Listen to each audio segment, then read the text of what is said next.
এক যুবক ছেলে, বড় অর্থশালী আমির ধনী ঘরের ছেলে। হঠাৎ করে একদিন নবীকে দেখলেন, হুজুর পাক সাল্লাল্লাহু আলাইহি ওয়াসাল্লামকে দেখে হুজুরের প্রেমে পড়ে গেলেন। বলুন সুবহানাল্লাহ।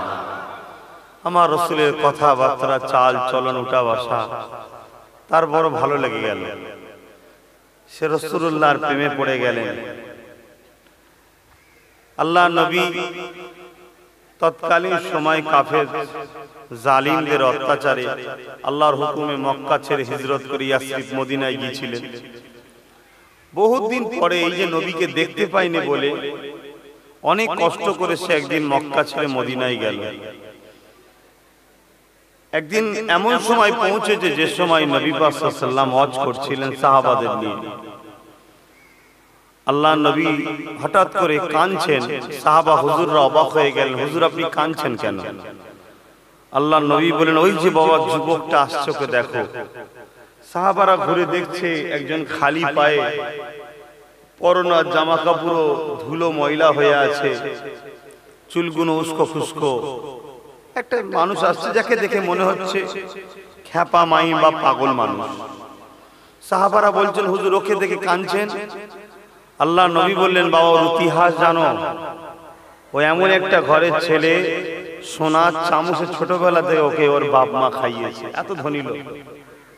তো হুজুর তাহলে আজ করি হাল? তখন রবি বললেন, ওর হালের পিছনে একটাই কারণ, মুহাম্মদ রাসূলের প্রেম। জোরে বলুন সুবহানাল্লাহ। সাহাবারা অবাক হয়ে গেলেন, আপনার প্রেমে ওর ই হলো কেন? আল্লাহ রাসূল বললেন, ও যেদিন থেকে আমাকে প্রেম করতে শুরু করলো সেদিন থেকে আমার আল্লাহ দুনিয়া সবকিছু ওর থেকে সরাতে লাগলো। ওকে বড় সম্মানিত করে আল্লাহ দুনিয়ার মায়াজাল থেকে বাঁচিয়ে জান্নাতি মানুষ বানাতে লাগলো। জোরে বলুন সুবহানাল্লাহ। কারণ দুনিয়ার মায়াজালে জড়ালেই তো সে জান্নাতের ভালো মানুষ হতে পারবে না। তাই ওর থেকে আস্তে আস্তে দুনিয়ার ধন দৌলত, আরাম আয়েশ সবকিছু আল্লাহ কিনে নিয়েছে। তা প্রেম এমন একটা জিনিস, সেখানে লাভ লোকসান দেখতে গেলে হয় না। প্রেম একটাই জিনিস বোঝে, সেটা হলো আমার মাহবুব যেটা চাই সেটাই আমি করব। তাতে আমার কি কষ্ট হবে, আমার কি লস হবে, আমার কি লাভ হবে, ওই অঙ্ক যারা দেখে ওটা প্রেম হয় না, ওটা স্বার্থপর হয়। আল্লাহর কাছে হাজারো কোটি দোয়া, আল্লাহ যেন আপনাদের ঘরে প্রকৃত প্রেমিক হিসাবে কবুল করেন, আহলে রাসূল হিসাবে, খানদানে কুরাইশ হিসাবে, সিদ্দিক আকবরের সন্তান হিসাবে যারা আমাকে ভালোবাসে, আল্লাহ যেন কিয়ামতের দিন একসাথে আমাদের জান্নাত নসিব করে। বলুন আমিন। এই দোয়া চাওয়াতে ইসলামে নিষেধ নাই তো। আমি চাইতেই পারি আমার আল্লাহর কাছে যে আল্লাহ আমাকে যে ভালোবাসে নবীর খানদান হওয়ার জন্য ভালোবাসে, আমাকে যে ভালোবাসে সিদ্দিক আকবর আবু বকর সিদ্দিক রাসূলের প্রথম সাহাবী, তার বংশে, তার খানদানে, তার রক্তের সন্তান হিসাবে আমাকে যে ভালোবাসে, রাসূলের বংশধর হিসেবে ভালোবাসে, এই ভালোবাসাটা যেন দুনিয়াতেই শুধু না রয়ে যায়, দুনিয়ায় যতদিন থাকবে ততদিন তো যেন থাকেই, পরকালে। কেন আল্লাহ রাসূল বলেছেন, আল মারউ মা মান হাব্বা, দুনিয়ায় যে যাকে ভালোবাসবে পরকালে তার সাথে থাকবে। তাই আমরা যেন পরকালে আল্লাহর জান্নাতে একসাথে থাকতে পারি। বলুন আমিন। বাকি কারো সম্বন্ধে দোয়া করারও দরকার নেই, আর বদদোয়া করারও দরকার নেই। বাকি আল্লাহর সৃষ্টি, আল্লাহ যেটা করবেন সেটা হবে। কেন আপনারা এই রোদে দেখুন না, বসে আছেন, কষ্ট হলো তাও কিন্তু ভালোবাসায় বসে আছেন। তা দুটো কথা কারবালার, কেন মুহররমের চাঁদ হুজুরকে নিয়ে আলোচনা করব, ইমামে হোসাইন হুজুরকে। কি গো শুনবেন তো নাকি? কেন হুজুর আমাদের ইমাম, ঠিক তো নাকি? আমরা এজিদের দিকে না হোসাইনের দিকে? অবশ্যই আমরা হযরত হোসাইন হুজুরের দিকে ছিলাম, আছি। তাম পৃথিবী যদি এজিদের দিকে চলে যায়, আমরা হোসাইন হুজুরের ছিলাম, আছি, থাকবো। জোরে বলুন সুবহানাল্লাহ। একবার দরুদ শরীফ আল্লাহুম্মা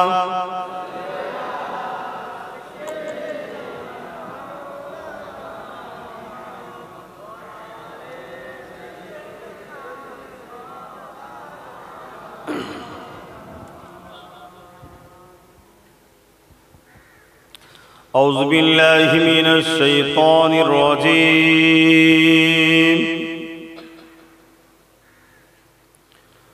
بسم الله الرحمن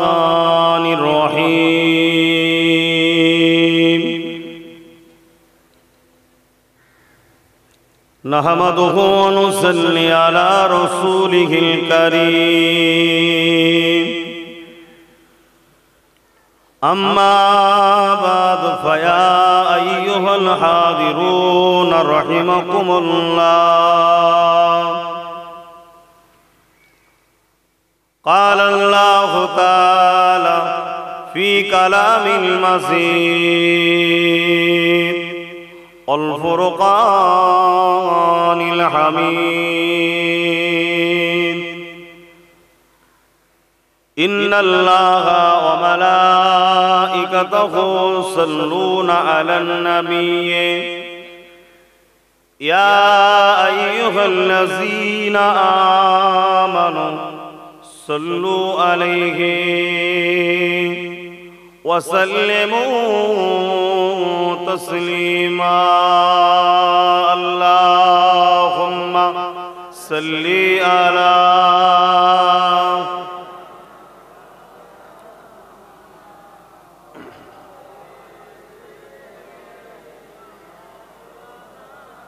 मोहब्बत अल्लाहुम्मा सल्ली अला मौलाना मुहम्मद व अला आलिहि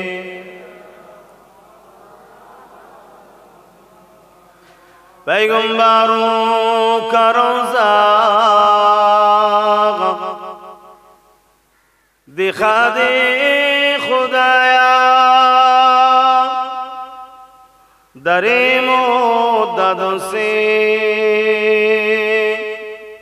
मिला दे खुदाया शराबे मुहब्बत पिला दे खुदाया पैगंबरों का रोज़ा दिखा दे खुदाया अल्लाहुम्मा सल्ली अला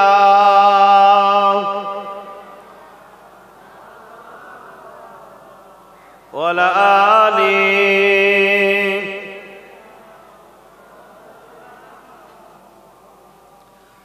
मददगार जिसी का रसूले खुदा हो उसे और हिम्मत का परवाह किया है मदद को चले आएंगे कमली वाला डूबते डूबते ही संभल जाएगा अल्लाहुम्मा सल्ली अला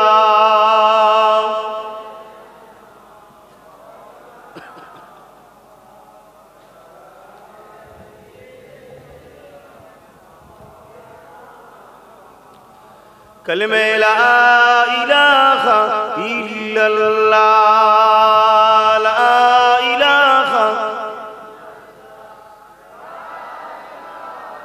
इल्लल्लाह मुहम्मदुर रसूलुल्लाह हस्बी रब्बी जल्लल्लाह मा फी क़ल्बी ग़ैरुल्लाह हस्बी रब्बी जल्लल्लाह मा फी क़ल्बी ग़ैरुल्लाह नूर मुहम्मद सल्लल्लाह हक़ ला इलाहा इल्लल्लाह ला इलाहा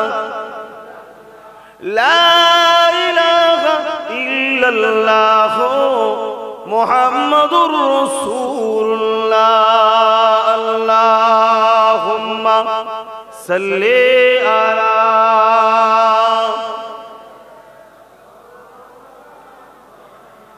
व अला आलिहि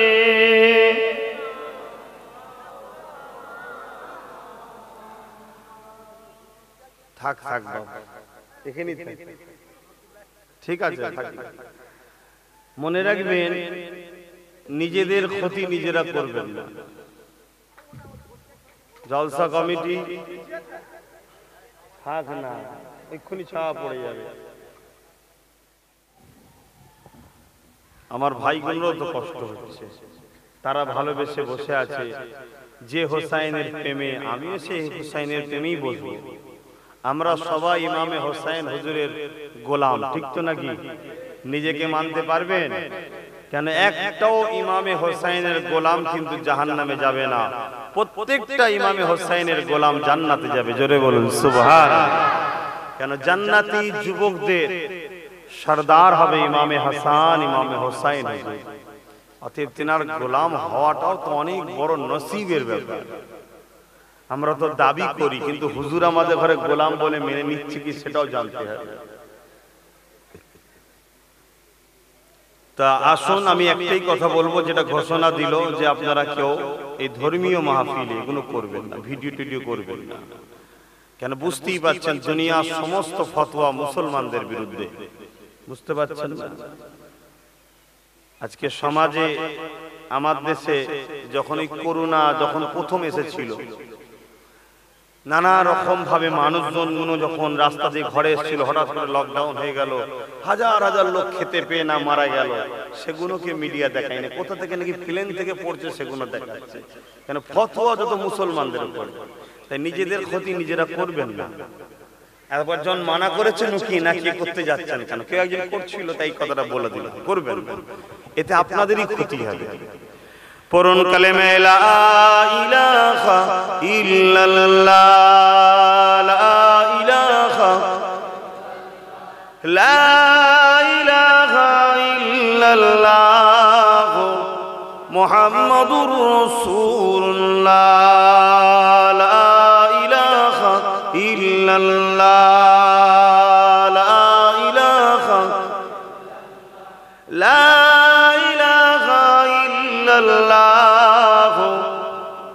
মুহাম্মাদুর রাসূলুল্লাহ। আদম নবী সফিউল্লাহ, মূসা নবী কালিমুল্লাহ।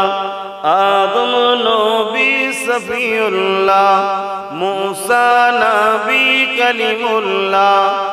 ইব্রাহিম নবী খলিলুল্লাহ, আমাদের নবী হাবিবুল্লাহ। লা ইলাহা ইল্লাল্লাহ, লা ইলাহা, লা ইলাহা ইল্লাল্লাহ মুহাম্মাদুর রাসূলুল্লাহ। আল্লাহুম্মা সাল্লি আলা মাওলানা মুহাম্মাদ ওয়া আলা আলিহি।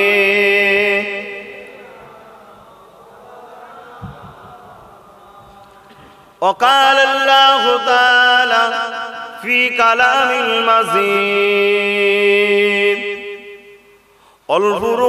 والفرقان الحميد وما خلقت الجن والإنس إلا ليعبدون। আমার আব্বা জানেরা, আমার ভাইয়েরা, আমার আম্মা জানেরা, আমার বোনেরা, আজ মুহররম মাস চলছে।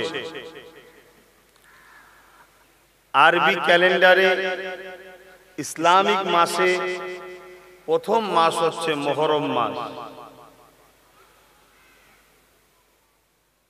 বিভিন্ন জায়গায় আমরা দেখেছি অনেক মানুষ ইংলিশ মাসের 1 জানুয়ারি করে, বাংলা মাসের 1 বৈশাখ করে। ইসলাম, মুসলমান, ইমানদার আমাদের জন্য আরবির প্রথম মাস হলো, ইসলামিক ক্যালেন্ডারে মুহররম মাসটা হলো প্রথম। আল্লাহর দরবারে শুকরিয়া, ইসলাম এমন একটা পবিত্র যেখানে কোনোদিন কোনো জায়গায় কুসংস্কার বা কোনো বিহায়াপনা নাই। পয়লা জানুয়ারি দেখুন সমাজের বুকে কত রকম বিহায়াপনা বেশরিয়াতি কাজ হয়। পয়লা জানুয়ারি দেখুন পচা ভাত সারা রাত রেখে সকালে যেটা মদের কাছাকাছি চলে যায় পান করাও হয়। ইসলাম এমন একটা সুন্দর সিস্টেমের নাম, ইসলামিক মাসের দেখুন পয়লা মুহররমে কোনো বেশরিয়াতি হয় না। জোরে বলুন সুবহানাল্লাহ। সর্বসময় প্রতিটা জিনিসের পিছনে ইসলাম সবথেকে উত্তম পন্থাটা দেখিয়েছে। তাই আল্লাহ রাসূল আমাদের ঘরে দোয়া চাওয়া শিখিয়েছে। তোমরা যখন আল্লাহর কাছে দোয়া চাইবে যে আল্লাহ আমার যতদিন বাঁচবো আমার জিন্দেগিটা যেন ইসলামের অবস্থা পড়ে থাকে, কেন সবথেকে উত্তম জিন্দেগি হলো ইসলামের নিয়ম কানুনের উপরে থাকা, আর মৃত্যুটা যেন ঈমানের সাথে হয়। বলুন আমিন। ইসলামের উপরে জিন্দেগি যাপন করা হলো উত্তম, আর ঈমানের সঙ্গে মরণ হলো উত্তম।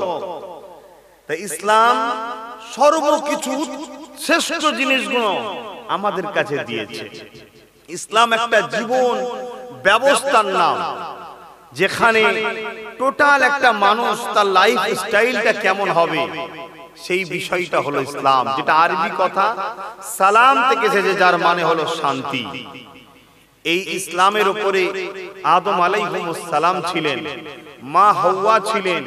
এই ইসলামের উপরে শীস আলাইহিস সালাম ছিলেন, ইব্রাহিম খলিলুল্লাহ ছিলেন। 1,02,24,000 নবী রাসূল পয়গম্বর এই ইসলামের উপরে ছিলেন। আর হযরত মুহাম্মদ সাল্লাল্লাহু আলাইহি ওয়াসাল্লাম দ্বারা এই ইসলামকে আল্লাহ কমপ্লিট বানিয়ে দিয়েছেন। জোরে বলুন সুবহানাল্লাহ। এবারে নবী যখন বিদায় নেবেন কমপ্লিট ইসলামকে, বিদায় নেবার সময় নবী বলে গেলেন তিনটে কথা। হে আমার মাননেওয়ালারা, আমি রাসূল তোমাদের কাছে রেখে যাচ্ছি। কি রেখে যাচ্ছি? প্রথম নম্বর হলো কিতাবুল্লাহ, আল্লাহর কিতাব কোরআন শরীফকে রেখে যাচ্ছি। মানো এবং মানাও, ধরো এবং ধরাও, নিজের লাইফ স্টাইলে কোরআন অনুসারে করে চলো এবং মানুষকে কোরআনের দিকে ডাকো। এই কোরআনকে যতদিন তোমরা ধরবে পৃথিবীর কোনো সমস্যার সমাধান তোমাদের চিন্তা করতে হবে না, সব কোরআনের মধ্যে পেয়ে যাবে। জোরে বলুন সুবহানাল্লাহ। দ্বিতীয় নম্বর হলো সুন্নতে রাসূলি, আমি নবী আমার সুন্নাতকে রেখে গেলাম, এই সুন্নতের হিফাজত করবে এবং এই সুন্নাতকে তোমরা ধরবে মজবুত করে। তিন নম্বর হলো ও আহলে বাইতি, আমি রাসূল আমার আহালকে রেখে গেলাম, আমার পরিবারকে রেখে গেলাম, আমার খাতুনে জান্নাতকে রেখে গেলাম, আমার আলীকে রেখে গেলাম, আমার হাসান হোসাইনকে রেখে গেলাম, আমার আহালদের রেখে গেলাম। এদেরকে মহব্বত করবে, ভালোবাসবে, এদেরকে ধরবে। এই তিনটে জিনিস আমি রাসূল তোমাদের কাছে কোনোদিন বিনিময় নিইনি। 63 বছরের জিন্দেগিতে অনেক কিছু করেছি, এই তিনটে জিনিস রেখে গেলাম। এই তিনটেকে আমরা ধরবো না ছাড়বো, মজবুত করে ধরতে হবে। শুধু বললে তো হবে না, আমরা তো সবাই বলি ধরি, কিন্তু ধরেন কখন? ধরেন কখন? ধরার মতো ধরতে হবে। এত তো ওয়াজ হচ্ছে, কারবালার ওয়াজ, ইমামে হোসাইনের হুজুরের ওয়াজ, আপনারা যারা কম বেশি 10 বছর 20 বছর 30 বছর 40 বছর ধরে শুনছেন, অ্যাকচুয়ালি কারবালায় যে ঘটনা ঘটেছে ইমামে হোসাইন, ওই ঘটনা দ্বারা আমাদের ঘরে কি শিখিয়েছে? বলুন কি শিখিয়েছে? তিনটে জিনিস শিখিয়েছে। প্রথম কথা হলো, যেখানে থাকো, যে হালেই থাকো, যত মুসিবতেই থাকো, আল্লাহ ছাড়া কারোর উপরে ভরসা করো না। জোরে বলুন সুবহানাল্লাহ। দ্বিতীয় নম্বর, যেখানেই থাকো, যত মুসিবতেই থাকো, যত বিপদেই থাকো, নামাজ কোনোদিন কাজা করো না। জোরে বলুন সুবহানাল্লাহ। তিন নম্বর, যতই মুসিবতে থাকো, যতই বিপদে থাকো, সে আমেরিকায় থাকো, চীনে থাকো, ভারতে থাকো, কে নেতা কে রাজত্ব চালাচ্ছে ওটা বড় কথা নয়। যেখানেই থেকো না কেন, জীবনে কোনোদিন অন্যায়ের সঙ্গে আপোষ করো না, তাতে গর্দান কেটে গেলেও ন্যায়ের পক্ষেই থেকো, এটাই শিখিয়েছে। জোরে বলুন সুবহান। আজ আমরা যারা হোসাইন হুজুরকে মানি বলি, আমরা কতজন সর্বসময় আল্লাহর উপরে ভরসা রেখে থাকতে পারি? পারি আমরা? যদি এক্ষুনি বলা হয় অমুক জায়গায় খাবার দেওয়া হচ্ছে ফ্রিতে, কিসের পয়সা কোথা থেকে আসছে না আসছে দেখাতে কিনা সব লাইন দিয়ে খাবে বলে। ছোট্টবেলায় যখন মায়ের পেটে ছিলাম, 10 মাস 10 দিন কে খাইয়েছিল? বড় হয়েছি 2.5 বছর, কে খাইয়েছিল? তখন চলতে পারতাম না, কথাও বলতে পারতাম না, কিছুই ছিল না, খিদে লাগলে কেউ বুঝতেও পারতো না। খাবারের ব্যবস্থা কে করে দিয়েছিল? আর এমন ছিল তখন না গোস্ত খেতে পারতাম না আলু খেতে পারতাম, কিন্তু শরীরে হাই প্রোটিন দরকার, অনেক পাওয়ারফুল ফুড দরকার, কিন্তু আমরা কোনো খাদ্য চিবাতে পারবো না। আল্লাহ মায়ের স্তনে এমন ভাবে সিস্টেম দিয়ে দিয়েছে, পৃথিবীর কোনো খাবারে অত পাওয়ারফুল নেই। 2.5 বছর খাওয়াটা সারা জীবন পর্যন্ত পাওয়ার টেনে নিয়ে যায়। জোরে বলুন সুবহানাল্লাহ। এই দামি পাওয়ারফুল খাবারটা আমাদেরকে কে দিল? আর আজকে সামান্য একবেলা যদি শুকাতে হয়, দুবেলা শুকাতে হয়, কি 1 সপ্তাহ শুকাতে হয়, আমরা দেখি না হালাল না হারাম, কোথা থেকে আসছে, কোন ফান্ড থেকে আসছে, কি থেকে আসছে, দেখা দেখির কোনো ব্যাপার নাই, পেলেই হলো। আর আমরা বলি আল্লাহর উপরে আমাদের তাওয়াক্কাল আছে, আল্লাহ আমাদের যথেষ্ট। দেখুন এই আলোচনাগুলো করা হয় কেন? একটা দুটো তিনটে চারটে, একবার দুবার তিনবার চারবার হাজারবার শুনে যদি একজন পরিবর্তন হয়ে যায়, তার আখিরাতটা ভালো হয়ে যাবে, এই জন্য আলোচনা করা হয়। এবার পরিবর্তন কি হবে না হবে আল্লাহ পাক ভালো জানেন। কেন আল্লাহ কোরআনে নবীকে বলেছেন যে আপনি ওয়াজ করুন, আপনার ওয়াজটা পৃথিবীর কারো উপকারে লাগবে না, কিন্তু মুমিনদের জন্য ফায়দা হবে। জোরে বলুন সুবহানাল্লাহ। আজকে সেই নবীর গোলাম, আগেও ওয়াজ করেছি, আজও করছি, যতদিন বাঁচবো আল্লাহ যতদিন বলাবেন বলবো। একটাই কারণে বলবো, কারো ফায়দা হোক চাই না হোক, পাড়ায় যদি গুটি কত মুমিন থাকে, মুমিনের তো ফায়দা হবে ব্যাস। আর মুমিনই তো আমার ভাই, মুসলমান আমার ভাই নয়, মুসলমান আমার ভাই নয়, মুমিন আমার ভাই। মুসলমান আমার ভাই নয়, মুমিন আমার ভাই। মুমিন আলাদা জিনিস, মুসলমান আলাদা জিনিস। মুসলমানরাই হোসাইন হুজুরকে শহীদ করেছে, ভাই বলবেন নাকি? তাকে আপন করবেন নাকি? কখনো হতে পারে না। মুমিন যে সবকিছু থেকে আল্লাহ আল্লাহ রাসূলকে বেশি ভালোবাসে, সে হলো মুমিন। এই মুমিন হলো আমার ভাই, আর ভাইয়ে ভাই আল্লাহর জান্নাতে থাকবো, এটাই হলো আমাদের স্বপ্ন। জোরে বলুন সুবহানাল্লাহ। তাহলে প্রথম কথা, যেখানেই থাকি না কেন ভরসা কার উপরে রাখতে হবে? আল্লাহর উপরে। হয়তো ক্ষণস্থায়ীর জন্য একটু দেখছেন অন্ধকার চতুর্দিকটা, দিশেহারা হয়ে গেছেন, অন্ধকারে যাই কি করে, অন্ধকারে চলি কি করে, ধৈর্য হারা হবে না। আল্লাহর উপরে যে প্রকৃত ঈমান থাকে, অবশ্যই অন্ধকার কাটবে। রাত হয়েছে বলেই যে সর্বসময় রাত থাকবে তা নয়, অন্ধকার কেটে অবশ্যই সকাল হবে, এটাই আল্লাহর সিস্টেম। তোমাকে তো আল্লাহ পরীক্ষাও করতে পারে, করতে পারে না পারে? আমরা নিশ্চয়ই শুনেছি, একটু সাইডে যাচ্ছি, ফেরাউনের কথা, ঠিক না বেটি? ফেরাউন একটা বিশাল বড় জালিম বাদশা ছিল। তার আমলে একজন মহিলার নাম হলো হযরতে মা সাত্তা, নাম শুনেছেন না? 3টে ছোট ছোট বাচ্চা ছিল, মা 3টে বাচ্চা, গরিবী সংসার, অভাবী সংসার। রাজার দরবারে ওই ঘর মুছা এইসব ছোটখাটো কাজ করে, চাকরানি করে রাজার দরবারে, এই কাজ করে। আর ফেরাউন বলেছিল আমি হলাম খোদা, আমি তোমাদের খাওয়াই, আমি তোমাদের মালিক, আমি তোমাদের রাজা, তুমি আমার প্রজা, অতএব আমাকে খোদা বলে মানো। ভাই খুব খারাপ লাগছে আমাকে, যেভাবে রোজটা আপনাদের গায়ে লাগছে, আল্লাহ আপনাদের গুনাহ যেন মাফ করে দেয়, বলুন আমিন। তবে এই যে রোদটাই আপনারা যারা বসে আছেন, কষ্ট হচ্ছে না বলাটা ভুল হবে, অবশ্যই কষ্ট হচ্ছে, কিন্তু বসে বসে ভাবুন এর থেকে হাজারো কোটি লক্ষ হাজার কোটি কষ্ট কিন্তু কিয়ামতের দিনের রোদটা হবে।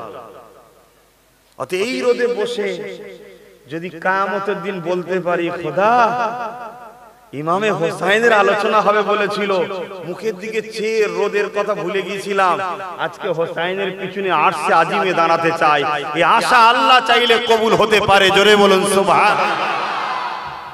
দেখুন আমরা এমন একজনের কাছে আশা করছি যার কাছে কোনো ব্যাপারই নয়, ঠিক না বেটি? আপনাদের কাছে খোদা বলে জান্নাত দেবো, পৃথিবীর কোনো শক্তি রুখতে পারবে? আর আল্লাহ কম আছে নাকি যতগুলোকে দিলে জায়গা কম হয়ে যাবে? তাহলে এমন একজনের কাছে আমরা আশা করলাম, যিনার কাছে আশা করাটা এমন কিছু, তিনার কাছে আমাদের জন্য দেওয়া কোনো ব্যাপারই নয়, কোনো ব্যাপারই নয়। ইতিহাসের পৃথিবীতে আছে 70 বছর আল্লাহকে মানেনি। কত বছর?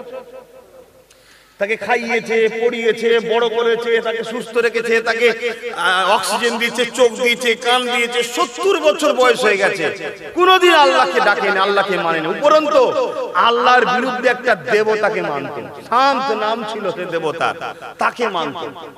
এক তো মানে না আবার আল্লাহর বিরুদ্ধে তৈরি করেছে। এইরকম একটা পাপিষ্ঠ লোক, সেই লোকটাকে তুমি এখান থেকে ওর ভেতর ঢুকে যে ওখানে ক্যামেরা করছে, কি হবে না? সমাজ পরিবর্তন হওয়া খুব মুশকিল। কথা না শুনলে ভাল লাগে? ভালোবাসা তকবীর দিয়ে শুধু হই হই করা নয়, কথা শোনা, কথা বুঝে আসছে? শোনো ভাই, দেখো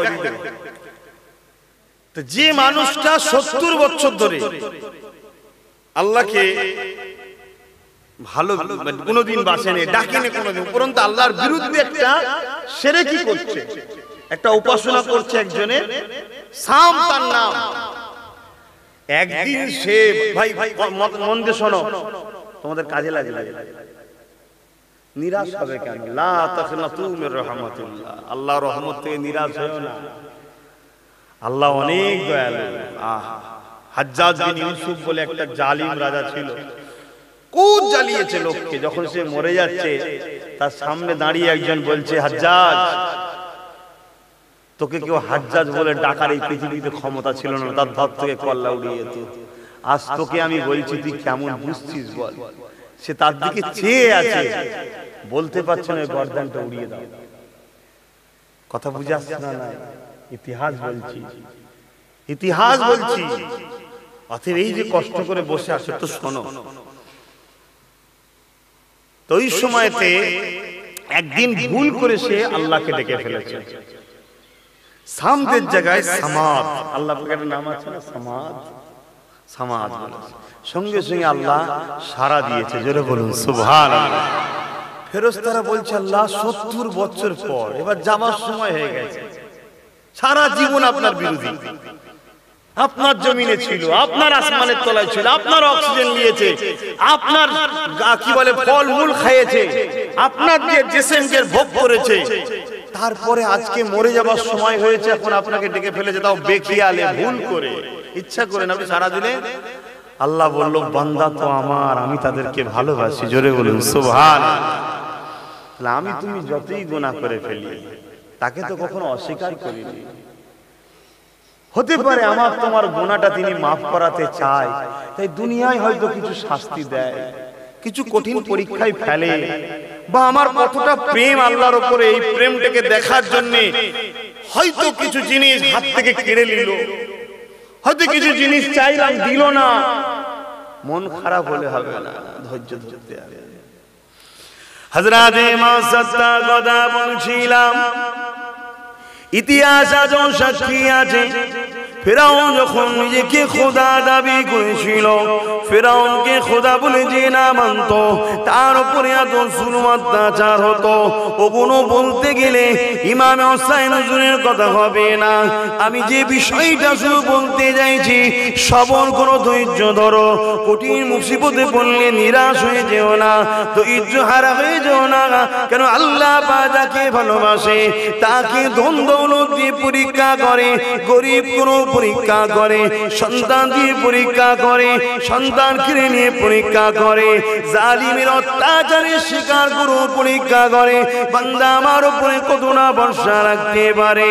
এই যুবকেরা, হযরতে মাসাত্তা এমন সময়তে যখন তিনি আল্লাহকে আল্লাহ বলে মেনে নিয়েছে, ফেরাউনকে খোদা বলে মানে না, এটা গোপনের মধ্যে দিলের মধ্যে ছিল, কিন্তু আল্লাহ দুনিয়াকে দেখিয়ে দেবে আমার যারা প্রেমিক হয় কিরকম প্রেম তারা করে দুনিয়া দেখে নে।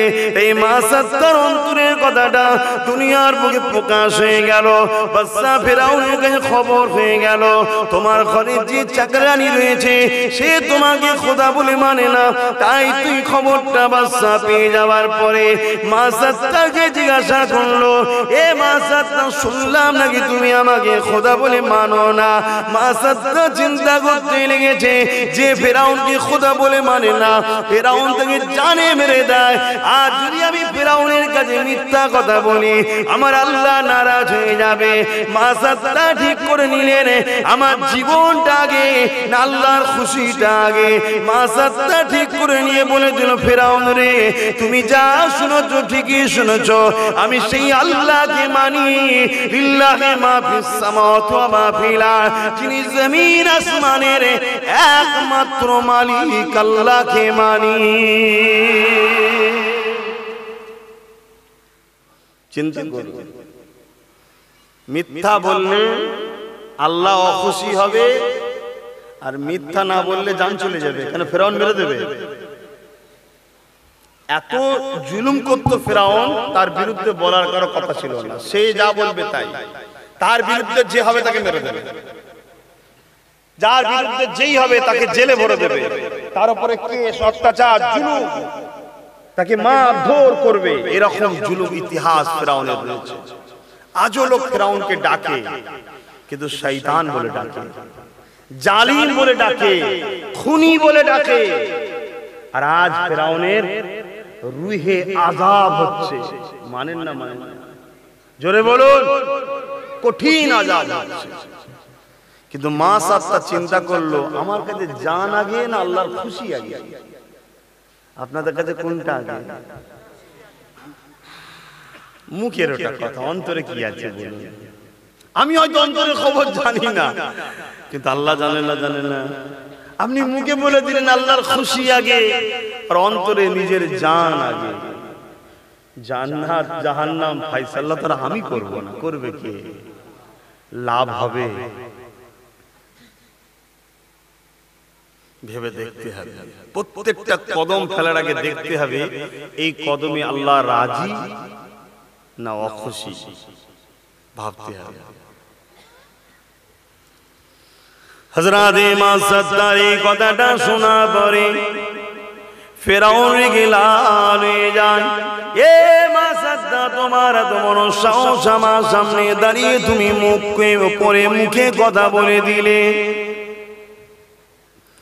এ নওজওয়ানেরা, এ আমার আম্মারা, বোনেরা, দুদিনের দুনিয়া ময়ায় পড়ে গে আখিরাত কে ভুলে যাবেন না। কখনো কখনো কঠিন মুসিবত আসতে পারে, আল্লাহ পাক কখনো কখনো বিভিন্ন দিক দিয়ে পরীক্ষাও করতে পারে। ইমামে হোসাইন তাই বলে দিলেন, যেখানেই থাকো না কেন, যত মুসিবতে থাকো না কেন, আল্লাহ ছাড়া কখনো কারোর উপরে ভরসা করো না।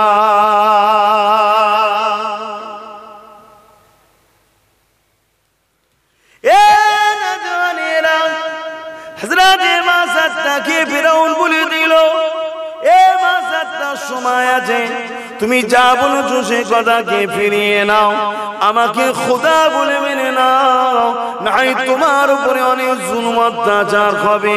হযরতে মাসাত্তা বলেছিল, হা ফেরাউন, শুনে রেখে দাও, তুমি আমার শরীরের উপরে জুলুম করতে পারো, আমার জিসমের উপরে জুলুম করতে পারো, কিন্তু আমি আল্লাহকে এমন একটা জায়গায় বসিয়ে দিয়েছি, ওই জায়গা থেকে আল্লাহকে সরাতে দুনিয়া আখিরাত পৃথিবীর কোনো ক্ষমতা কারো না।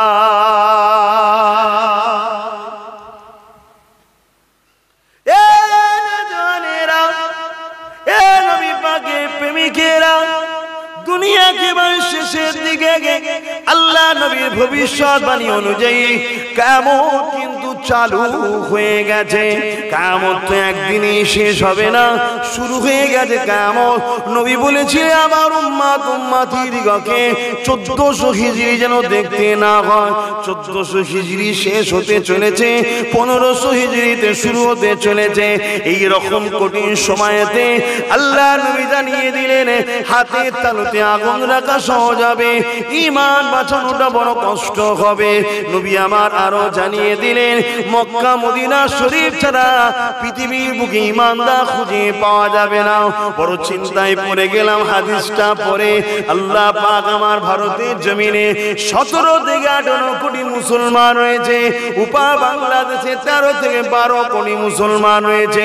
অথচ নবী জানিয়ে দিলে পৃথিবীর বুকে মক্কা মদিনা ছাড়া ঈমানদার খুঁজে পাওয়া যাবে না।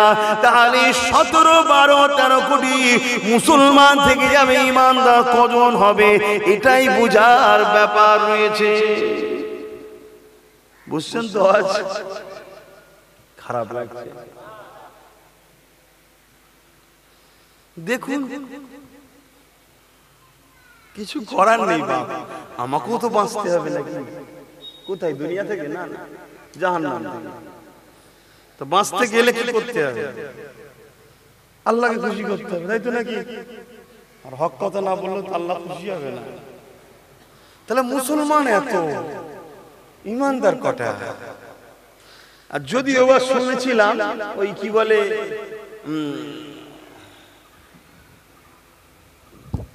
আমরা নিশ্চয়ই সবাই জানি যে মুসলমান বা ইসলামের অনুসারী আমরা জানি যে পুরুষের থেকে নারীদের দোয়াটা আমাদের বেশি কবুল হয়, তাই তো নাকি গো? বাপের থেকে মায়ের দোয়া বেশি কবুল হয়।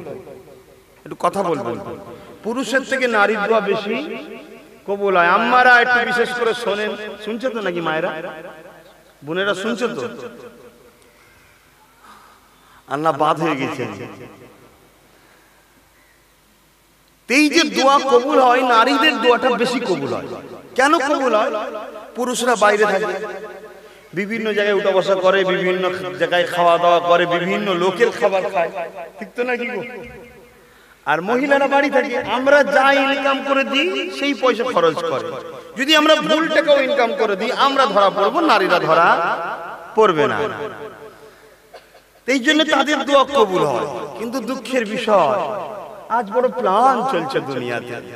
এই বাংলাদেশে একজন ভদ্রলোক, কি নাম ভুলে গেছি, সে বড় প্ল্যান করে মহিলাদের বাড়ি বাড়ি মহিলা ছাড়া লোন দেওয়া হবে না। এটা বড় প্ল্যান করে এই যে মুসলমানদের নারীদের দোয়া কবুল হয়, ওই নারীগুলোকে যাতে দোয়া কবুল না হয় তার জন্য তাদের ঘরে একটা সিস্টেমের মধ্যে নামিয়ে দিয়ে তাদেরকে ধ্বংস করে দিল। আজকে সারা পৃথিবী জুড়ে নারীদের ঘরে, বিশেষ করে মুসলিম সমাজের নারী, তাদের ঘরে কি করে এমন জায়গায় নামিয়ে দেওয়া যায় যাতে করে তাদের দোয়াটা আল্লাহ কবুল হয়। মুসিবতে পড়ে গেলে দোয়া করতে হবে তো, আল্লাহ বিপদে পড়ে গেছি বাঁচান। যদি দোয়া কবুল হয়ে যায় তাহলে আল্লাহ বাঁচাবে। পুরুষের দোয়া কবুল হচ্ছে না, হচ্ছে নারীদের দোয়া। নারীদের দোয়া যখন কবুল হবে তাহলে নারীদের ঘরেও তো কোন একটা প্ল্যান মাফিক পরিকল্পনাতে নামাতে হবে। তাতে হাজার হাজার কোটি খরচ হয়, হোক যাক, ওদের ঘরে নামাতে হবে যাতে করে দোয়া কবুল না হয়। বাকিটা আপনারা বুঝুন, পরিবেশটাকে কি রাখবেন, মা বোনদের ইজ্জত আবরু কিভাবে বাঁচাবেন। কিন্তু যেমনই হালে থাকেন ধৈর্য আল্লাহর উপরে রাখতে হবে, বিশ্বাস আল্লাহর উপরে রাখতে হবে, ভরসা আল্লাহর উপরে রাখতে হবে। হযরতে মা সাত্তাকে নিয়ে আসা হলো, কড়াই বিশাল তেল তৈরি করে, সেই তেল টকবক করে ফুটছে। মা সাত্তা দাঁড়িয়ে আছে, বাচ্চা একটা কোলে আর দুটো পাশে। পারবেন ধৈর্য ধরতে? ধৈর্য ধরতে পারবেন? যদি শুধু ডাল ভাত 1 মাস খাওয়াই স্বামী, ব্যাস সংসার আর টিকবে না। সবর করুন, ধৈর্য ধরুন, 2 দিন তো। কালকে বেঁচে থাকবেন কোনো গ্যারান্টি নেই। আজকে হারাম খেয়ে কালকে বিপদে পড়ার কি দরকার? পরশু দিন যে বেঁচে থাকবেন কোনো গ্যারান্টি আছে? যদি বলেন আব্বাস সিদ্দিকী আপনার কথা শুনে তো লস হয়ে যায়, কিচ্ছু লস হয়নি বাবা, কিচ্ছু লস হয়নি। কিয়ামতের দিন বোঝাপড়া হবে, তখন দেখবে যে না, লাভ আমাদেরই হয়েছে, লস যার হওয়া সে আফসোস করে নিজের কপাল চাপড়াবে, দিশে হারা হয়ে যাবে। আম্মা হযরতে মা সাদ্দাকে বলল, এখনো সময় আছে, এ মেয়ে ছেলে, যদি তুমি আমাকে খোদা বলে না মানো, তোমার বাচ্চাকে তাহলে আগুনে ফেলে দেওয়া হবে, ওই গরম করা তেলেতে ফেলে দেওয়া হবে যদি আমার কথা না মানো। মুসা নবীকে ছেড়ে দাও, আল্লাহকে ছেড়ে দাও, আমার দিকে আসো, না হয় তোমার ছেলেকে করাতে গরম আগুনে ফেলে দেওয়া হবে। আজকে কেউ যদি আপনাকে বলে হক থেকে চলে আসো, মসজিদ থেকে চলে আসো, আল্লাহওয়ালাদের থেকে চলে আসো, খানদানের রাসূলদের থেকে চলে আসো, না হয় তোমার উপরে জুলুম অত্যাচার হবে, কোন দিকে যাবে সেটা তো আপনার বিবেচনার ব্যাপার, তাই তো নাকি? কিন্তু পরীক্ষা আল্লাহ করবে, কিচ্ছু করার নেই, কিচ্ছু করার নেই। এই যুবকেরা, তরুণেরা, হযরতে মা সাদ্দা এমন করে দেখা যায় চোখের পানি ছেড়ে দিয়েছে, জালিম রে, অত্যাচার করিস না, জুলুম করিস না, আল্লাহকে ভয় কর, ডর কর। ফেরাউন তখন বলেছিল আমি তো খোদা, নাউযুবিল্লাহ মিন জালিক, আমাকে কে ডরাবে, কে ভয় করাবে? এই সময় মা সাদ্দা চোখের সামনেতে এমন করে বড় ছেলেটাকে নিয়ে গরম করা তেলেতে ফেলে দিল, টপ্পা করে ফুটন্ত তেলেতে ফেলে দিল, চিৎকার করতে লাগলো মা মা বলে। আস্তে আস্তে নিঃশ্বাসটা বন্ধ হয়ে গেল, চুপ হয়ে গেল, বাচ্চাটা তেলের উপরে ঠান্ডা হয়ে গেল। আবার ফেরাউন বলে, এ মা সাদ্দা, এখনো দুটো ছেলে আছে, তোমারও জান রয়েছে, আমার কথাটা মেনে নাও, মুসাকে ছেড়ে দাও, আল্লাহকে ছেড়ে দাও, আমাকে খোদা বলে মেনে নাও।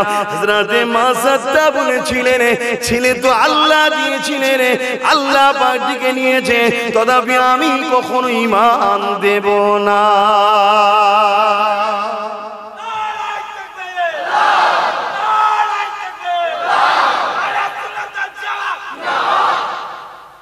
ভেবে দেখুন ঈমান কি জিনিস,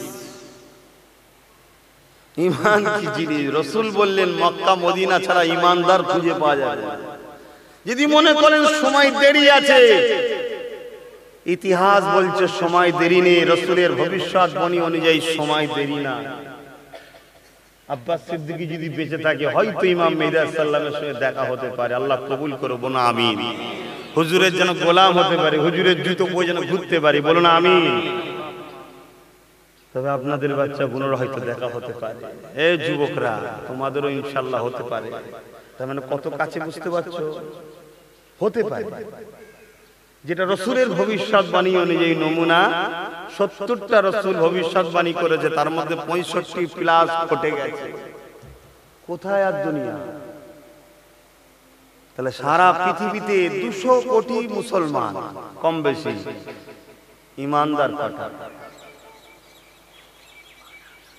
খারাপ লেভেলে না। 1 লক্ষ, ওই কি বলে ওদের ঘরে, না পুরুষ না মহিলা, বুঝতে পারছেন? 1 লক্ষ, কারো কাছে একটা সন্তানের আশা করা যাবে? অতএব 200 কোটি মুসলমান থেকে কিচ্ছু লাভ নেই। ইমানদার কটা? মুসলমান তো অনেক রয়েছে, ইমানদার তো সে যে নিজের কলেমা পড়া ভাইয়ের কখনো ক্ষতির কথা ভাবতে পারে না, তাকে বলা হয় ইমানদার। জোরে বলুন সুবহানাল্লাহ। আর আজকে ক্ষতি তো দূরের কথা, খুন পর্যন্ত করে ফেলছে, মার্ডার পর্যন্ত করে ফেলছে সামান্য দুনিয়ার স্বার্থে। তাহলে ইমানদার আছে কটা? মুমিন তো সে যে নিজের জন্য যেটা পছন্দ করে অপরের জন্য সেটা পছন্দ করে, তাকে তো বলা হয় মুমিন। আমরা একজন বিপদে পড়লে সাথ দিই, কি গো, বিপদে পড়লে কেউ সাথ দিই? আমরা মুমিন কোথায়? মুমিন তো কখনো তার ভাইকে একা ছেড়ে যেতে পারে না। মুমিনের ইতিহাস তো রয়েছে, মক্কা থেকে ইয়াসরিব মদিনায় গিয়েছিল, যার দু কামরা ঘর ছিল একজনকে দিয়ে দিয়েছে, যার দুটো স্ত্রী ছিল একজনকে তালাক করে দিয়ে অপর মুমিন ভাইয়ের সঙ্গে বিবাহ দিয়েছে, যার 2 বিঘা জমি ছিল 1 বিঘা জমি দিয়ে দিয়েছে, একে তো বলা হয় মুমিন। যে কোনোদিন তার মুমিন ভাইয়ের ক্ষতি কষ্ট দেখে সহ্য করতে পারে না, থাকতে পারে না। আর মুমিনের বৈশিষ্ট্য যখনই দেখাতে যাব তখনই তো সমস্যা। তারপরেও আমাকে অন্তরে কমসে কম মুমিন হয়ে থাকতে হবে, তো সেটাও যদি না থাকে তাহলে বেকার হয়ে যাবে। আমার মনে হচ্ছে আপনাদের কষ্ট হচ্ছে, আমি দোয়া করে দিই। না বিরক্ত হচ্ছেন আলোচনা।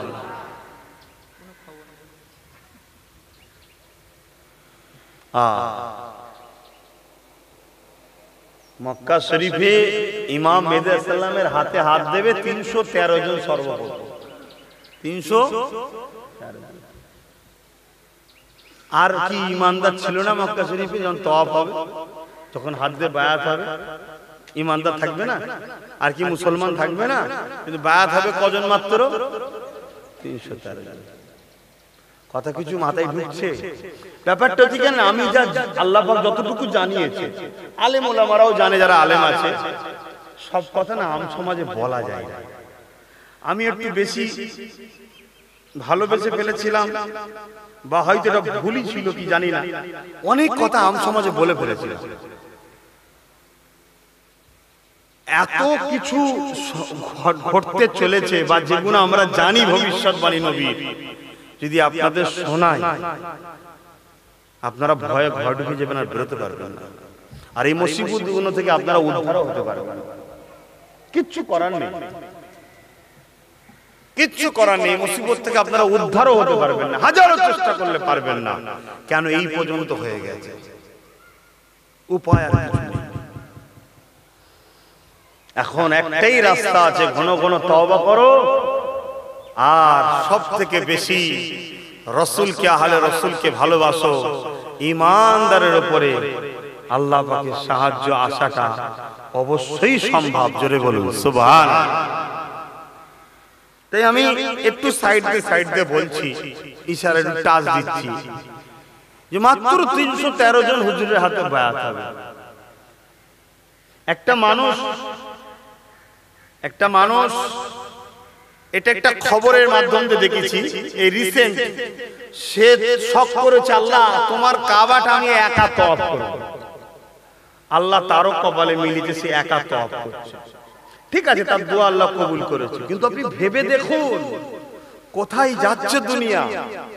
আল্লাহর কাবাটা একা তওয়াফ করতে পারছে, তাহলে কতটা দুনিয়া শেষের দিকে বুঝতে পারছেন? যে কাবায় 24 ঘন্টা একটুখানি জায়গা পাওয়া যায়নি, সেই কাবায় এখন একটা লোক শুধু তওয়াফ করছে, সেই সুযোগটাও সে পাচ্ছে। তাহলে দুনিয়া কত শেষের দিকে। আমার আজ বুঝতে পারছেন তো নাকি? আমি আগে ওই কথাটা বলেলি, হযরতে মুআসসাস হুজুরের কথা। দ্বিতীয় ছেলেটাকেও গরম কড়ার তেলে ফেলে দিল, ছোট ছেলেটাকে কোল থেকে টেনে ফেলে দিল। মুআসসাসকে এবার জিজ্ঞেস করছে, তোমার জানটা নিয়ে যাও। অথচ কত আল্লাহকে ভালোবাসে বুঝতে পারছেন? তিনটে বাচ্চা চলে গেল, তথাপি আল্লাহ ছাড়া নেই। সেই মানুষটাকে যদি আল্লাহ পরীক্ষা করতে পারে, তোমাকে আমাকে পরীক্ষা করবে না? মন খারাপ করলে হবে? ধৈর্য হারা হলে হবে? তোমার ঈমান কি বলছে? তুমি আল্লাহর পক্ষে না বিরুদ্ধে? তোমার ঈমান কি বলছে? তুমি রাসূলের পক্ষে না বিরুদ্ধে? তোমার ঈমান কি বলছে দেখো। তোমার ঈমান যদি বলে আমি আল্লাহর পক্ষে আছি, রাসূলের পক্ষে আছে, পৃথিবীর সমস্ত মুফতি মাওলানা সবাই যদি একদিকে হয়ে যাও, তোমাকে বলে যে না, তুমি তোমার ঈমানের ডাকে সাড়া দিয়ে ওই দিকেই থাকো। কারণ আল্লাহ রাসূল বলেছেন সর্বপ্রথম জান্নাতে যাবে আলেমরা, আর সর্বপ্রথম জাহান্নামে যাবে আলেমরা। কথা বুঝে আসছে না? অতএব এখন দুনিয়া শেষের দিকে, এখন জান্নাতে যাবার আলেমের সংখ্যা বাড়বে না কমবে? এগুলো সব বোঝার চেষ্টা করো। কেন? ফিতনা। এখন ঈমান বাঁচানো বড় মুশকিল। আল্লাহ রাসূল বলে গেছেন হাতের তালুতে আগুন রাখা সহজ হবে। হাতের তালুতে আগুন রাখা সহজ ভাই? কষ্ট না? ওর থেকে কষ্ট, আগুন রাখার থেকেও কষ্ট হলো ঈমান বাঁচানো।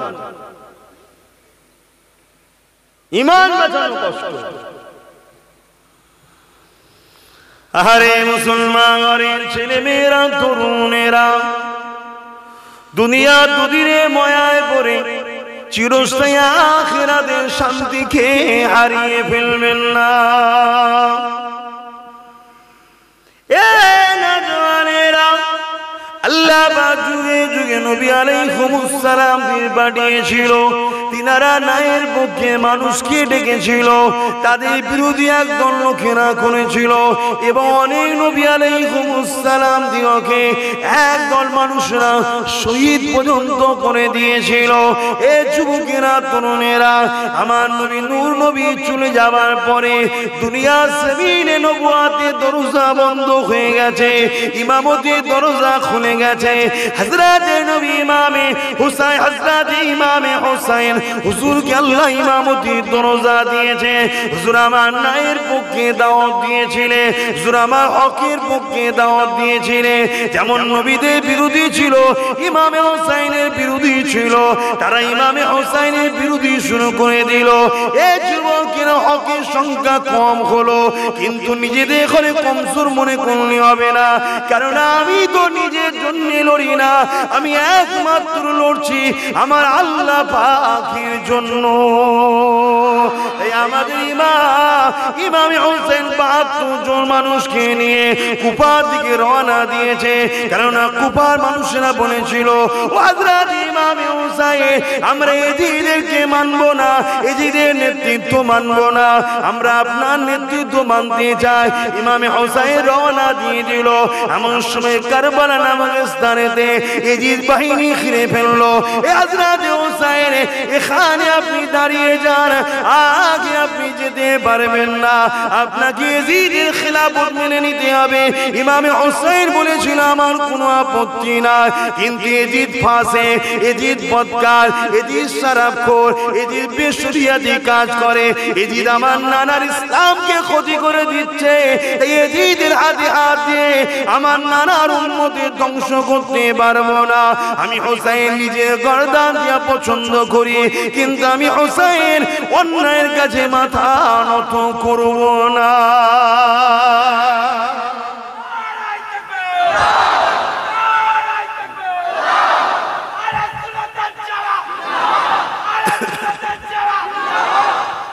এটাই তো ইতিহাস নাকি? আজানটা হয়ে যায়।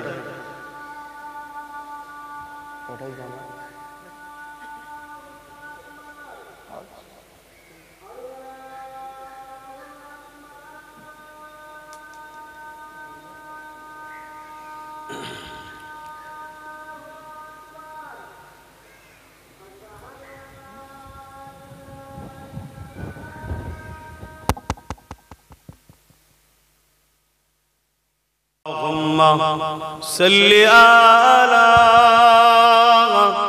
सय्यदना मौलाना मुहम्मद वाला आली सय्यदना। পৃথিবীর বুকে এত সুন্দর বাচ্চা ইমামে হোসাইন, ইমামে হাসান, যারা রাসূল পাক সাল্লাল্লাহু আলাইহি ওয়াসাল্লামের কাঁধে চেপে ঘুরেছে, রাসূলের পিঠে চেপে ঘুরেছে, আজকে সেই ইমামে হোসাইন হুজুরকে ঘিরে ফেললেন কারবালার মাঠে। একটাই কথা, যে তোমাকে এজিদকে মেনে নিতে হবে, আর না হয় তোমাকে আগে যেতে দেওয়া হবে না। হুজুর একটা দিন সময় চাইলেন। একটা দিন যখন সময় দিল, নেতৃত্বে সীমার ছিল, বড় খুশি দেখা যাচ্ছে। জিজ্ঞেস করা হচ্ছে যে তুমি আর মধ্যে তো খুশি কেন?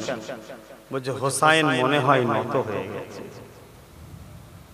বাকিরা বলছে যদি নত নাই হয়, মাত্র ৭২ জন আছে, তার মধ্যে মহিলা আছে, বাচ্চা আছে, সব মিলিয়ে ৭২, আমরা ৩,০০০-এর উপরে। তখন বলছে কে ওটা জানিস? শেরে খোদা, আল্লাহর বাগের সন্তান। জোরে বলুন সুবহানাল্লাহ।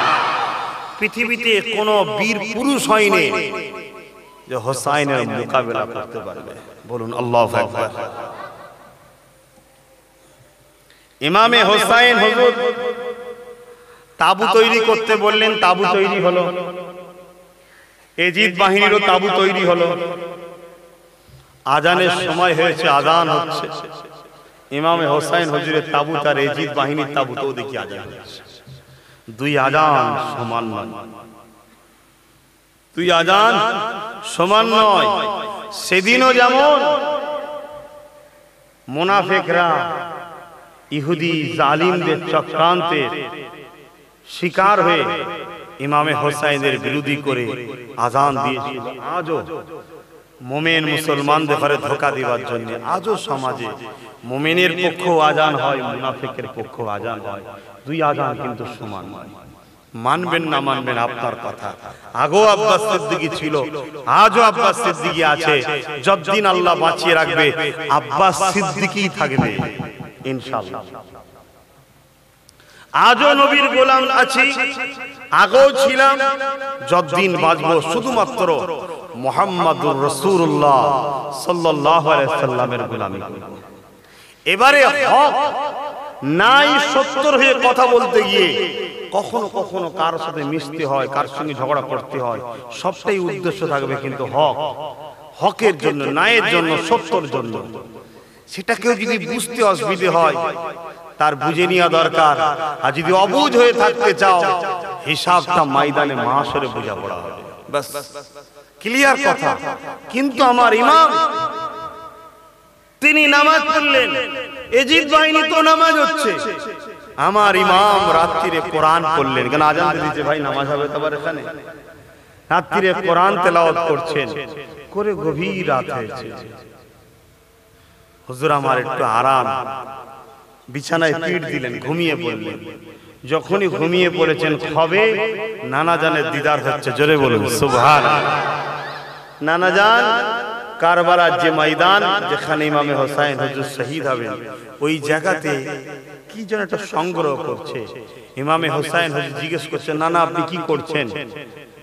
ইমামে হোসাইন হুজুরকে তখন বলেছিলেন, তোমাকে যে আমার উম্মত দাবিদারদের মধ্যে একদল তোমাকে যে শহীদ করবে, তার খুন, তোমার রক্ত খুন, সেটাকে আমি জমা করছি। কেন? কিয়ামতের দিন যখন আমার উম্মতরা গুনার পাল্লা ভারী হয়ে যাবে, আল্লাহর রাস্তায় তুমি হকের জন্য গলা কাটিয়েছো, তোমার দুহাই দিয়ে, তোমার ওসিলায়, তোমাকে দেখিয়ে আমার উম্মতের কোটি কোটি জাহান্নামী উম্মতকে জান্নাতি বানাবো। জোরে বলুন সুবহানাল্লাহ। তাহলে আপনারা সেই হোসাইনের পক্ষে দাঁড়াবেন না? আজকে কত রকম চক্রান্ত চলছে। কেউ কেউ তো এজিদকে হযরত বলছে, আবার রহমাতুল্লাহ আলাইহি বলছে। এরকম প্ল্যান চলছে, অনেক কিছু চলছে। সবকিছুর পিছনে একটাই লক্ষ্য ভাই, আমাদের ঘরে নবীর থেকে সরানো আর ইসলামকে শেষ করা। সারা পৃথিবী জুড়ে একটাই কাজ চলছে, অন্য কিছু চলে। আগেও বলেছি, আজও বলছি। পরের দিন সকাল হয়ে যায়, এই যুবকেরা দুনের অনেক বড় কথা।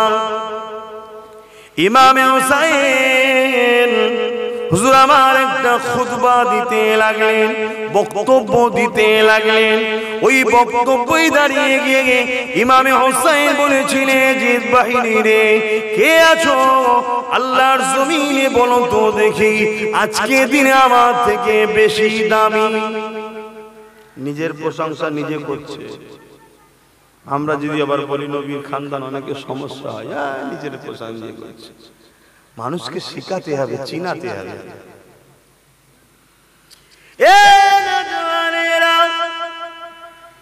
ইমামে হোসেন বলতে লেগেছে, ওই দিকে রাজ ক্ষমতা রয়েছে, ওই দিকে ধন দৌলত রয়েছে, ওই দিকে সৈন্য সামন্ত বেশি রয়েছে, ওই দিকে অর্থ রয়েছে, অনেক কিছুই রয়েছে, কিন্তু এইদিকে দুনিয়া আছে, আখিরাতের জান্নাত নাই। হোসাইনের দিকে আখিরাতের জান্নাত রয়েছে। এজিদ বাহিনী একবার বলো তো দেখি, যদি তোমরা এজিদ বাহিনীর দিকে থাকো, দুনিয়ায় ধন দৌলত পুরস্কার তো পাবে। হোসাইনকে ধরে নিয়ে যেতে পারলে অনেক ধন দৌলত হয়তো দেবে।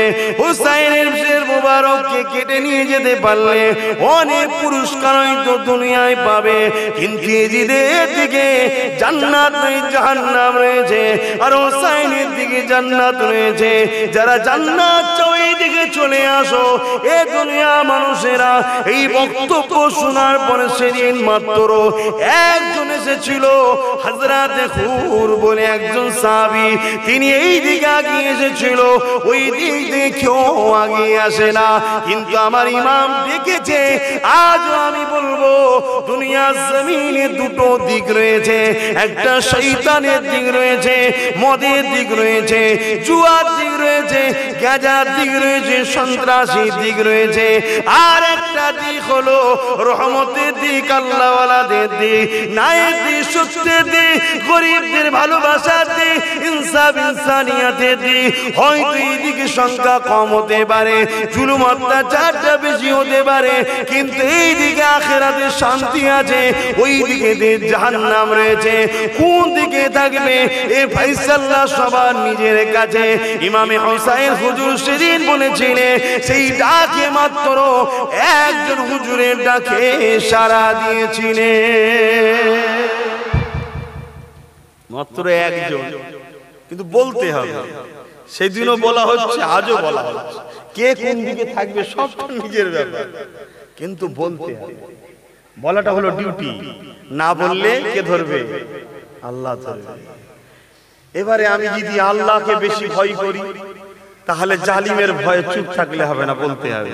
আর আমি যদি আল্লাহ থেকে জালিমকে বেশি ভয় করি, তাহলে আমাকে বললে হবে না, চুপ করে যেতে হবে। কথা বুঝছেন তো নাকি? এবারে অন্যায় বা বলার তিন ধরন আছে। ক্ষমতা থাকলে হাত দিয়ে, না হয় মুখ দিয়ে, না হয় অন্তর দিয়ে। কিন্তু তোমাকে অন্যায়কে ঘৃণা করতে হবে, সত্যকে বুকে জায়গা দিতেই হবে। কিন্তু ইসলাম এত সুন্দর, জানে সবাই সমান নয়, তাই ইসলাম সমস্ত সুযোগটা রেখেছে। ক্ষমতা আছে, হাত দিয়ে বলো। নেই ক্ষমতা তোমার হাত তোলার, মুখ দিয়ে করো। ওটাও নেই, অন্তর থেকে ঘৃণা করো।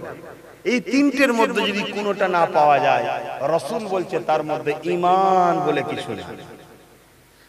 তাহলে ঈমান, অন্যায় দেখলে যদি ঘৃণাও অন্তরে তাকে না করি বা সেই জিনিসকে, তাহলে ঈমান থাকবে? একটু সারা দেন, থাকবে? তাহলে ঘৃণা করতে হবে অন্যায় দেখলে। আর ন্যায়কে ক্ষমতা থাকলে হাত দিয়ে সাপোর্ট করো। করতে পারছো না, হাত দিয়ে সাপোর্ট করলে, প্রকাশ্য সাপোর্ট করলে অসুবিধা আছে। মুখ দিয়ে সাপোর্ট করো, মুখ দিয়ে করলে অসুবিধা হচ্ছে, অন্তর থেকে তো সাপোর্ট করো। যদি এটাও না থাকে, তাহলে তুমি ঈমানদার দাবি করো কেন? আর মশলা শুধু আম মানুষদের জন্য আলাদা আর হুজুরদের জন্য আলাদা তা নয়, মশলা সবার জন্য সমান। কারণ ইসলাম কারো বাপের সম্পত্তি নয়, এ ধর্ম কারো ব্যক্তিগত নয়। হাজারো কোটি আব্বাস সিদ্দিকী এসেছে, আসছে, আসবে, যাবে, মরছে, চলে যাবে, কিন্তু ইসলাম ইসলামের জায়গায় দাঁড়িয়ে আছে। কে পরিবর্তন করার ক্ষমতা কারো নাই। এটা আল্লাহর মনোনীত, আল্লাহর পছন্দের ধর্ম হলো ইসলাম। জোরে বলুন সুবহানাল্লাহ। আরে আমার ইমামে হুসাইন হুজুর বক্তব্য দিলেন, যাদের কপালে হিদায়াত থাকে তারাই তো হিদায়াত হয়। আল্লাহর কোরআন জানিয়ে দিল, খতামাল্লাহু আলা কুলুবিহিম, যাদের অন্তরে আল্লাহ মোহর মেরে দেয়, পরিবর্তন হয় না। কান থাকতো কালা হয়ে যায়, চোখ থাকতো কানা হয়ে যায়, মুখ থাকতো বুবা হয়ে যায়, তারা কিন্তু পরিবর্তন হবার কখনো হয় না। আর মনে রেখে দেবেন, পৃথিবীর জমিনে আল্লাহ ওয়ালাদের সঙ্গে যারা বিয়াদবি করে, আল্লাহ কখনো এদের নসিবে হিদায়াতটা দেয় না। আল্লাহ নবী দোয়া চেয়েছিলেন, আল্লাহ ভাই আবু জেহেল নাই ওমর, দুজনের মধ্যে থেকে একজনকে ঈমানের কলেমা পড়িয়ে জান্নাতি দলে ঢুকিয়ে দেন। আমার আল্লাহ বা আবু জেহেলের কপালে ঈমানের কলেমা দিল না, এমন করে ওমর ফারুকের কপালে দিল। কেননা ওমর ফারুকের মধ্যে আদব ছিল, এই আদব থাকলে হিদায়াত পাওয়া যায়। তরুণীরা, বাবেরা, আমার ইমামে হুসাইন এমন করে কারবালার ময়দানেতে এলান করে দিল যে অন্যায় কাজে মাথা নত করা যাবে না।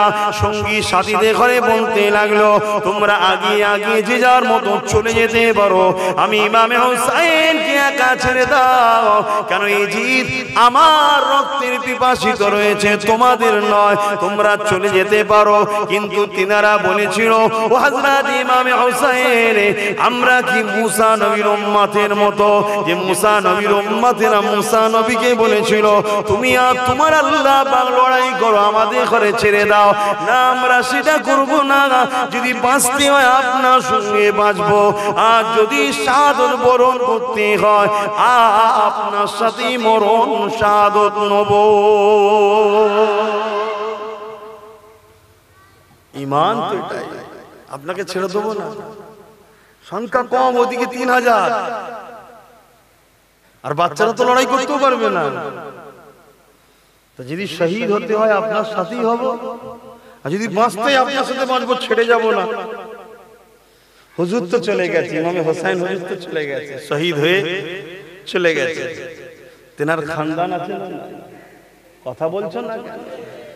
আজ সেই খানদানকে মিটাবার জন্য ষড়যন্ত্র চলছে। সেদিন হোসাইনকে মিটাতে চেয়েছে এজিদ, আর আজকে এজিদ বাহিনী বা তার উত্তরসূরিরা আজও হোসাইনের খানদানকে মিটাতে চাইছে। সেদিনও এজিদ হেরেছে, আজও এজিদ বাহিনী হারবে ইনশাআল্লাহ, ঠিক না বেটি? আচ্ছা বলুন তো ভাই, ইমাম হোসাইন হুজুর তো শহীদ হয়ে গিয়েছিলেন, তাহলে হেরেছে কে, হোসাইন হুজুর না এজিদ? হুজুর তো শহীদ হয়ে গেলেন, তাও বলছেন এজিদ হেরেছে। ভালোবাসেন বলে অন্ধর মতো বলছেন নাকি? বাস্তবটা বলুন, কে হেরেছে কে জিতেছে? কে হেরেছে কে জিতেছে বলুন। কষ্ট নিচ্ছেন? আমি আবার বলছি, আমি আপনাদের ঘরে পরিবারের সদস্য মনে করি, আমি কোনো ভাড়াটিয়া বক্তা নয়, আপনাদের পরিবারের সদস্য মনে করি।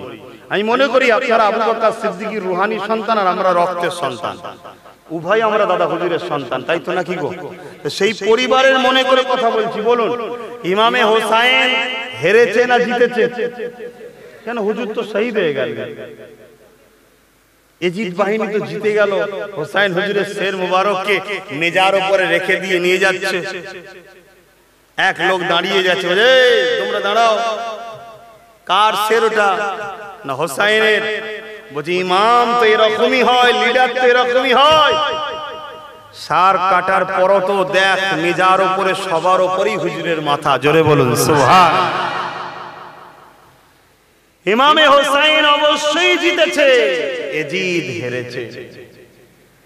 এত লোক রয়েছে এখানে, একটা লোক হাত তুলে বলতে পারবেন গণতান্ত্রিক দেশে আমি আপনার উপর জুলুম করার অধিকার আমার দেশ দেয় না? আর আমি কোন জালিমের মতো নয় যে গণতন্ত্রকে হত্যা করে আপনাকে মারব। একদম বুকে সাহস নিয়ে একটা লোক বলতে পারবে যে আমি এজিদের পক্ষে, আমি এজিদকে ভালোবাসি? একটা কেউ বলতে পারবে? কিন্তু এখানে যতজন রয়েছে, সে দাড়ি সাজা হোক, প্যান্ট শার্ট পরা হোক, আর নামাজ কাজা করা হোক, আর যেই হোক, কিন্তু সবাই বুক ঠুকে বলবে হোসাইনের ছিলাম, আছি, থাকবো। চলো বলুন সুবহানাল্লাহ।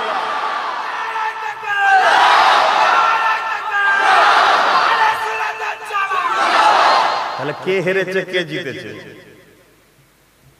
হোসাইনই জিতেছে। তাই তো আজও হোসাইন জিন্দা আছে, আজও হোসাইনের পক্ষে রয়েছে।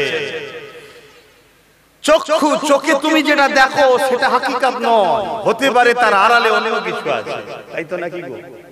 চোখে তুমি দেখছো একজন পুকুর পাড়ে বা নদীর ধারে বা একটা পার্কে কোনো জায়গাতে বা একটা গাছতলাতে বা একটা বসার জায়গা আছে, তুমি চোখে দেখছো একটা বোরখা পরা মহিলা আর একটা যুবক বসে খুব হাসাহাসি করছে, কথা বলছে। তোমার চোখে দেখাতে তুমি অন্তরে মনে করতে পারো ওরা হয়তো প্রেমিক প্রেমিকা, মনে করতে পারো, কিন্তু হতে পারে বোরখার ভেতরে তার আম্মা আছে, এটাও হতে পারে। তুমি যেটা দেখছো বাস্তব ওটা নাও হতে পারে, তার ভেতরে কি আছে সেটা তুমি দেখতে পাচ্ছ না। দুনিয়ার নজরে দেখছে ইমামে হোসাইন হুজুরকে শের মুবারকটা কেটে শহীদ করে এজিদ বাহিনী নিয়ে যাচ্ছে, কিন্তু এর ভেতরে কি আছে? এর ভেতরে একটা পুরস্কার আছে, যে পুরস্কারটা পৃথিবীর বুকে হাজারো লক্ষ কোটি মিলিয়ন ডলার খরচ করলেও পাওয়া যাবে না। সেই পুরস্কারটা হলো শহীদ, অর্থাৎ আল্লাহর বন্ধু হওয়া। এই শহীদের দরজা আল্লাহ হোসেনকে দিয়েছে। জোরে বলুন সুবহানাল্লাহ। আব্বাস সিদ্দিকী হাজারো চেষ্টা করে শহীদ হতে পারবে কি জানে না, ওই মাকামটা, ওই দরজাটা পাবো কি জানি না। যে দরজা, যে মাকামটা পেলে বেহিসাব আল্লাহর জান্নাতি হওয়া যায়। জোরে বলুন সুবহানাল্লাহ। সেটা এজিদ পাইনি, হোসাইন পেয়েছে। কত বড় জয়! দুনিয়ার লোক ভাববে যে হোসাইন তো রাজত্ব পেল না, হোসাইন তো হেরে গেল, শহীদ হয়ে গেল, মারা গেল। আরে হোসাইন যা পেয়েছে এজিদ কোনদিন তা পেল না, তাই তো নাকি? আহা ভাই, কথা তো অনেক কিছু আছে, হোক বললে হবে না। আর একটা কাজ আছে যেটা ইমামে হোসাইন হুজুরি শিখিয়েছে আমাদের ঘরে। কি গো, যত মুসিবতে থাকো আর যেখানেই থাকো, আর একটা কি কথা বলেছিল? আমি একদম প্রথমেরটা লাস্টেরটাই চলে এলাম, বিছখানে একটা বাদ রয়ে গেল। কি জানো? যেখানেই থাকো, যত মুসিবতেই থাকো, কোনো বাহানাই চলবে না, নামাজ কাজা করা যাবে না, তাই তো নাকি? পেটে খিদে, যুদ্ধের ময়দানের থেকেও কি খিদেটা বেশি কষ্ট? বাচ্চা গায়ে কাপড়ে পেশাব করে দিয়েছে, চেঞ্জ করে নিয়ে বা একটু কাপড়টা ধুয়ে নিয়ে বা শরীরটাকে ধুয়ে নেওয়াটা কি যুদ্ধের ময়দানের থেকেও কষ্ট বেশি? বা কোনো কাজে যাচ্ছ, 10,000 কি 10 লাখ কি 10 কোটি টাকা ইনকাম হবে, যুদ্ধের ময়দানের থেকেও কি 10 কোটি টাকাটা জান যেখানে চলে যাবে, সেই টাকার থেকেও কি 10 কোটি টাকাটা কি বেশি মূল্য? ইমামে হোসাইন কারবালার মাঠে তরোয়াল চালাচ্ছে। অনেক বড় কথা ভাই, একটার পর সব যাচ্ছে, এজিদ বাহিনী শহীদ করে দিচ্ছে। তেমন সময় ইমামে হোসাইন হুজুর নিজে গেলেন, আল্লাহু আকবার, ঘোড়ার পিঠে উঠেছে, যাচ্ছে নানার ওয়াদাকে পূরণ করতে। এবার নানার কি ওয়াদা সে বলতে গেলে অনেক সময় লাগে। নানার ওয়াদা অনেক বড় ওয়াদা, কেন যে লাকাবটা আমার রাসূলের মধ্যে নাই, ওটা আল্লাহর দরবারে কখনো নিয়ামত নয়। নবী কি শহীদ হয়েছে? তাহলে আল্লাহর দরবারে তো শহীদটা কোনো নিয়ামতই হবে না, কারণ নবী নেই যেটা, সেটা যদি অন্য জনের থাকে তাহলে সেই জায়গাতে নবীর থেকে সে বড় হয়ে যাবে, তাই তো নাকি? তাহলে নবীর নেই, অন্য জনের কখনো হতে পারে? তা এই যে কি ওয়াদা, এটা বুঝাতে গেলেই একটা মাহফিলের সময় লেগে যাবে, তাও হয়তো সব বুঝতে পারবে কি জানি না। তো যাই হোক, আমি যে কথা বলছি, আমার যুবক ভাইয়েরা বুঝতে পারছেন তো, দুনিয়াদারি করতে হবে, ব্যবসা করুন, কারবার করুন, বিল্ডিং করুন, বালাখানা করুন, গাড়ি চাপুন, এসি তৈরি করুন, বিজনেস করুন, কথা বুঝে আসছেন? দেশ ও মানুষের সেবার জন্য রাজনীতিও করুন, সব করুন, কিন্তু কবরটার কথা মনে করে করবেন। যে মস্তানি করছি, কাল না ঢুকে যেতে হয়। ফজর বেলা ঘোষণা হচ্ছে, বিশেষ ঘোষণা, বিশেষ ঘোষণা, অমুক পাড়া অমুকের ছেলে অমুক ইন্তেকাল করেছে। লোকজন এই কথাটা বলে, আরে লোকটা ভালো ছিল, চলে গেল, আল্লাহ তার জান্নাতি করে। আর তার উল্টোটা যদি বলে, উফ বেঁচে গেলাম, এটা বালা গেল, কতটা খারাপ, ঠিক না বেটি? আতে মানুষকে কষ্ট দিবে। সবচেয়ে বড় কথা, এই পাড়াতে রোজ সকালে উঠলে তোমরা একে অপরের সঙ্গে দেখা হবে, ঠিক তো নাকি? অতএব একে অপরের যখন মুখ দেখা হয়, যে যার পাড়ায় একে অপরে মিলেমিশে থাকো।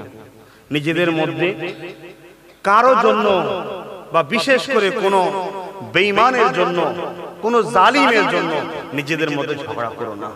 যদিও বা কোনোদিন ঝগড়া হয়, ঝগড়াটা আল্লাহর জন্য, রাসূলের জন্য করতে হবে। মান আহাব্বা লিল্লাহ ওয়া আবগাদা লিল্লাহ ওয়া আতা লিল্লাহ ওয়া মানা লিল্লাহ ফাকাদ ইসতাকমালাল ঈমান। আল্লাহর জন্যই বন্ধুত্ব, আল্লাহর জন্যই দুশমনি, আল্লাহর জন্যই আত্মীয়ত্ব, আল্লাহর জন্যই আত্মীয়ত্ব বিচ্ছেদ যে করবে সেই প্রকৃত ঈমানের মজা পায়। জোরে বলুন সুবহানাল্লাহ।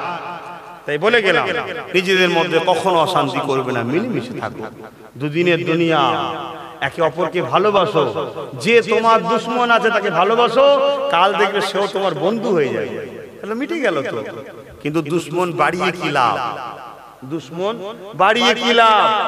কোনদিন 6 মাস 7 মাস পরও যদি সে একবার সুযোগ পেয়ে যায়, দুশমনি যদি রয়ে যায়, সে তো ফায়দা তুলে নেবে।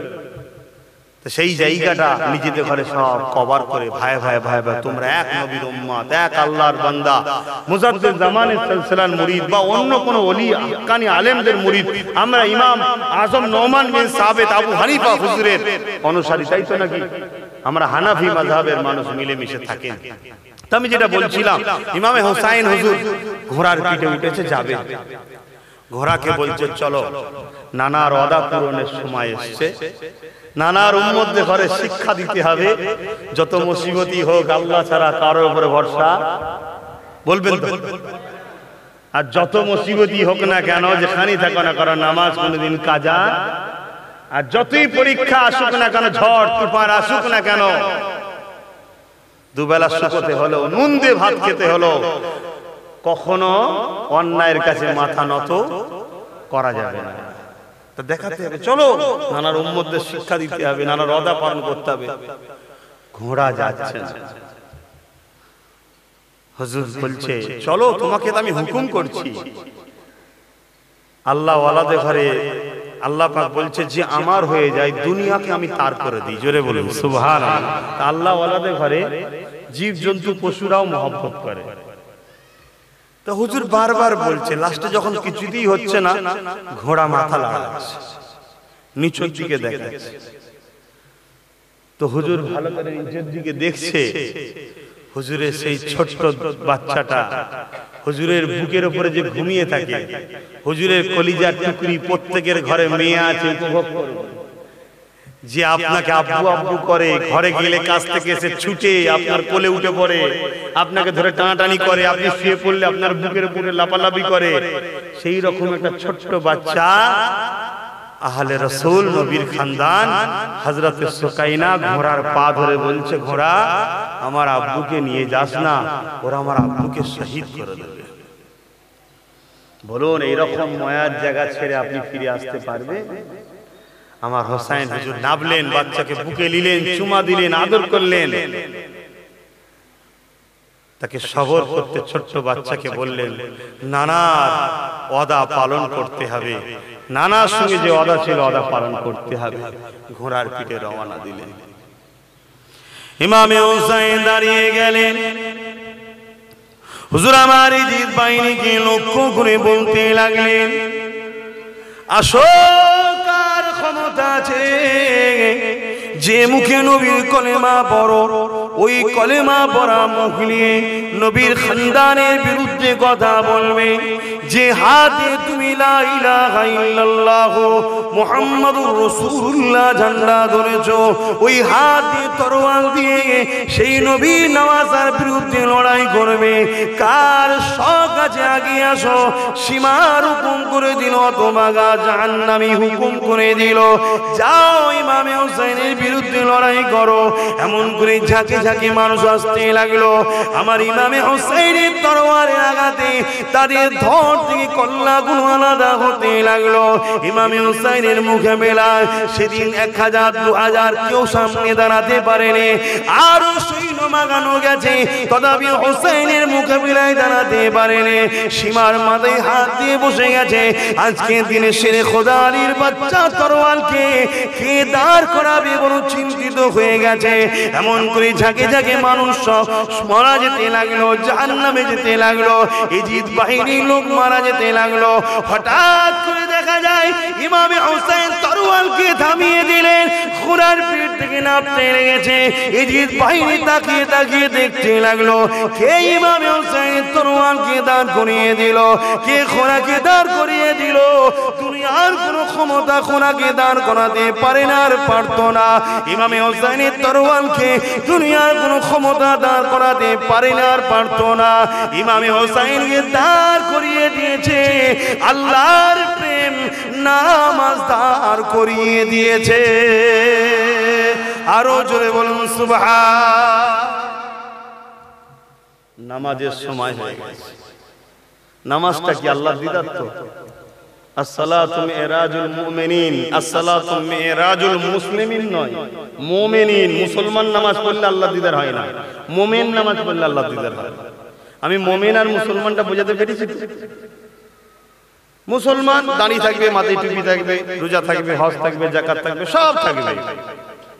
আর মুমিন এগুলো থাকবে, কিন্তু এইগুলো রাখবে শুধুমাত্র আল্লাহ আল্লাহ রাসূলের জন্য। জোরে বলুন সুবহানাল্লাহ। ইমামে হোসেন দাঁড়িয়ে গেলেন, নামাজে দাঁড়িয়ে গেলেন। সীমার বলছে এ সুযোগ ছাড়লে হবে না।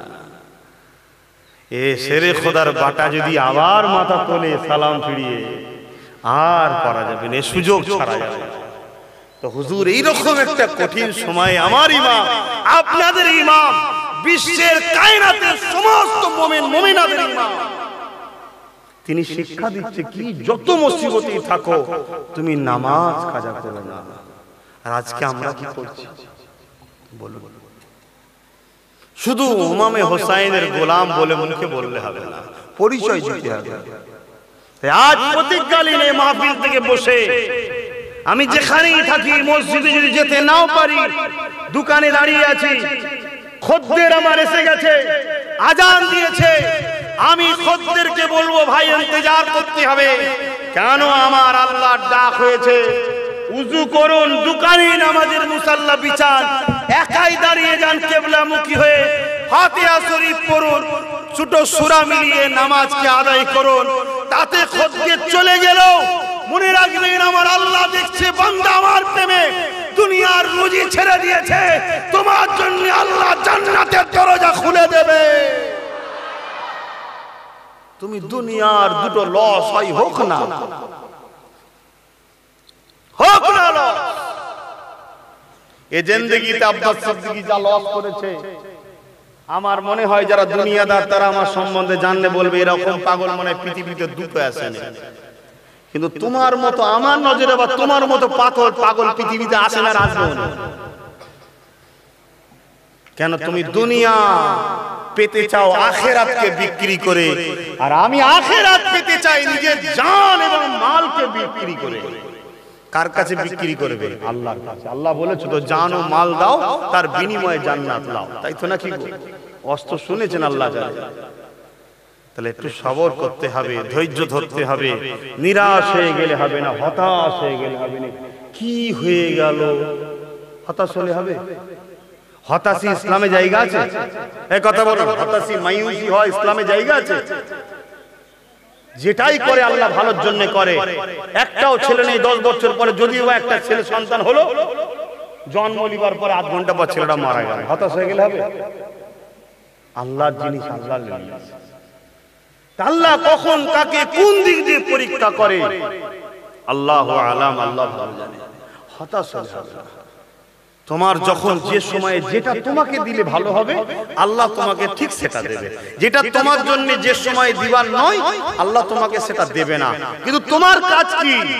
চেষ্টা করেই যাও, চেষ্টা করেই যাও, চেষ্টা করেই যাও, দোয়া চেয়েই যাও, সংগ্রাম করেই যাও। তুমি তোমার পথে চলে যাও। তোমার যে লক্ষ্য, তোমার যে টার্গেট, ওই টার্গেট থেকে তুমি মুখ ফিরিয়ে নিও না। তুমি তোমার টার্গেটের দিকেই তাকিয়ে থাকো। এই রাস্তায় যেতে গিয়ে দেখেছো পাহাড় পড়ে গেছে, রাস্তা চেঞ্জ করতে পারো, টার্গেট চেঞ্জ কোনোদিন করো না। কারণ আল্লাহ বলে আছে কেউ, তিনি একদিন অবশ্যই তোমার মুখের দিকে তাকাবে।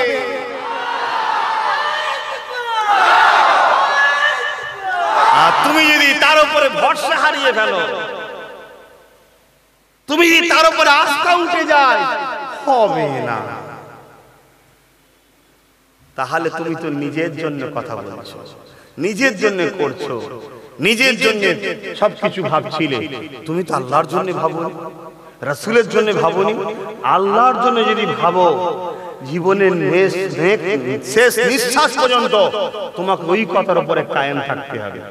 কিন্তু হ্যাঁ, আমি কি বললাম, লক্ষ্য চেঞ্জ নয়, পরিকল্পনা চেঞ্জ। লক্ষ্য চেঞ্জ নয়, পরিকল্পনা চেঞ্জ। অতএব আমার লক্ষ্য নামাজ পড়তে যাব, লক্ষ্য। আমি যাচ্ছিলাম, রাস্তায় গিয়ে হঠাৎ করে স্লিপ করে পড়ে গেলাম, জামাটায় কাদা লেগে গেল। আমি তাহলে কি ফিরে চলে আসবো? জামাটাকে চেঞ্জ করেও তো যাওয়া যায় নাকি? বা যদি জামা দ্বিতীয় না থাকে, বিসমিল্লাহ বলে ধুয়ে এলিয়ে ওটাকে পরে নিয়েও তো যাওয়া যায় নাকি? যদি ওটা পড়লে শরীর খারাপ হয় মনে হয়, যেটা গায়ে আছে সেটা যদি নোংরা লেগে থাকে, নিচের অংশটা তো পরে যাওয়া যাবে। এই নিচের অংশটা যদি নোংরা লেগে থাকে, উপরে অংশটাকে ইজ্জতকে ঢেকেও তো আদায় করা যাবে। যদি কিছুই না থাকে, তারপরেও লঙ্গ নামাজ তোমাকে একা একা পড়া যাবে, একা একা। কিন্তু তোমাকে নামাজ কাজা করা যাবে না। তোমার লক্ষ্য নামাজ পড়তে হবে, এটা তোমার লক্ষ্য। সেই লক্ষ্যতে তোমাকে থাকতে হবে। এরকম বহু লক্ষ্য আছে, আশা করছি সবই আপনি বুঝতে পারছেন। আল্লাহ কেন ভালোবাসার মানুষ দিলের কথাও কিছু বোঝে, তাই তো নাকি গো? আর ভালোবাসার মানুষ যে নয় সে সবসময় খুঁত ধরবে, এটা থাকবে, এটা দুনিয়া। এই দুনিয়ায় যদি খুঁত ধরা লোক না থাকে তাহলে তুমি ভালো কাজ করছো বুঝবেই বা কি করে। তো যাক, আমার ইমাম তিনটে কথা তাহলে বলেছে। একটা, যেখানেই থাকো যে হালেই থাকো আল্লাহ ছাড়া কারো উপরে ভরসা আশা করো না। দ্বিতীয় নম্বর হলো কি, যত মুসিবতে থাকো যেখানেই থাকো নামাজ কোনোদিন কাজা করো না। তিন নম্বরটা কি, যতই চাপের মধ্যে থাকো না কেন, যতই কষ্টের মধ্যে থাকো না কেন, অন্যায়ের কাছে মাথা নত করে দিও না। আচ্ছা বলুন তো ভাই, অন্যায়ের প্রতিবাদ না করলে যদি ঈমান না থাকে, তাহলে অন্যায়ের কাছে মাথা নত করে দিলে ঈমান থাকে? এবার তাহলে ঈমান বাঁচাতে গেলে তো জান চলে যাবে, আর জান বাঁচাতে গেলে ঈমান চলে যাবে। এবার কোনটা চান আপনি ঠিক করুন।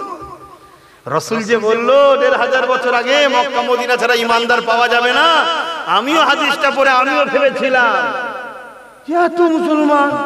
এত মুসলমান কি করে হবে, তা কি করে হবে বুঝতে পারছো? কি করে হবে বোঝো। আব্বাস সিদ্দিকী চুরি করেছে, অন্যায় না? অন্যায় না। তুমি যদি এই অন্যায়ের কাছে মাথা নত করে দাও, তাহলে তুমি চুরি না করলেও কিন্তু অন্যায়ের কাছে মাথা নত তো করেছো। বাস, অন্যায়কে যদি অন্তর থেকেও ঘৃণা না করে, ঈমান না থাকতে পারে, তার কাছে মাথা নত করে দিলে ঈমান থাকে মনে হয়। এবারে আপনার মাথাকে নত করার জন্য শয়তান বা শয়তানের চেলারা সর্বসময় চেষ্টা করবে যাতে করে তুমি বেঈমান হও। বেঈমান হলে জাহান্নামের খদ্দের বাড়বে, শয়তানের খদ্দের বাড়বে। রাসূলুল্লাহর দিক থেকে তোমাকে সরাতে চাইবে। সেই জায়গায় তুমি কি করবে এবার ভাবো। তুমি যদি বলো না আমি আমার জান দিয়ে হলো ঈমানকে বাঁচাবো, তাহলে জান দিবার জন্য প্রস্তুত হও।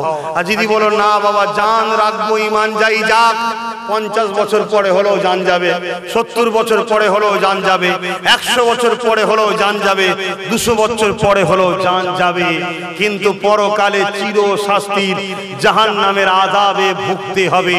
আর দুনিয়া যদি অন্যায়ের বিরুদ্ধে মাথা নত না করে, যদি অন্তর থেকে ঘৃণা করে দূরে থাকি অন্যায় থেকে, আমার উপরে যদি সামান্য চাপও আসে, জুলুমও হয়, কিছু মারও যদি খেতে হয়, 2-4-5 মাস যদি অত্যাচারের জেলখানায় থাকতেও হয়, কিন্তু মনে রাখতে হবে একদিন না একদিন মরণের পরে কবর মুবারকে আমার রাসূল যখন আসবে বলতে পারবো হুজুর আপনার দেখানো শিক্ষায় অন্যায় বিরুদ্ধে প্রতিরোধ করার জন্য বা অন্যায় থেকে নিজেকে দূরে রাখার জন্য জেল কাটতে হয়েছিল, কিন্তু আপনার বিরুদ্ধে কোনোদিন যায়নি। সেদিন নবী বলে দেবে ফারিস্তারে এ আমার গোলাম ছিল, জান্নাত থেকে দরজা খুলে দেবে, আরামের ঘুম কবরে ঘুমাবো। এটাই আব্বাস সিদ্দিকীর ঈমান। এই ঈমান যদি রাখতে পারো একসাথে জান্নাতে দেখা হবে ইনশাআল্লাহ।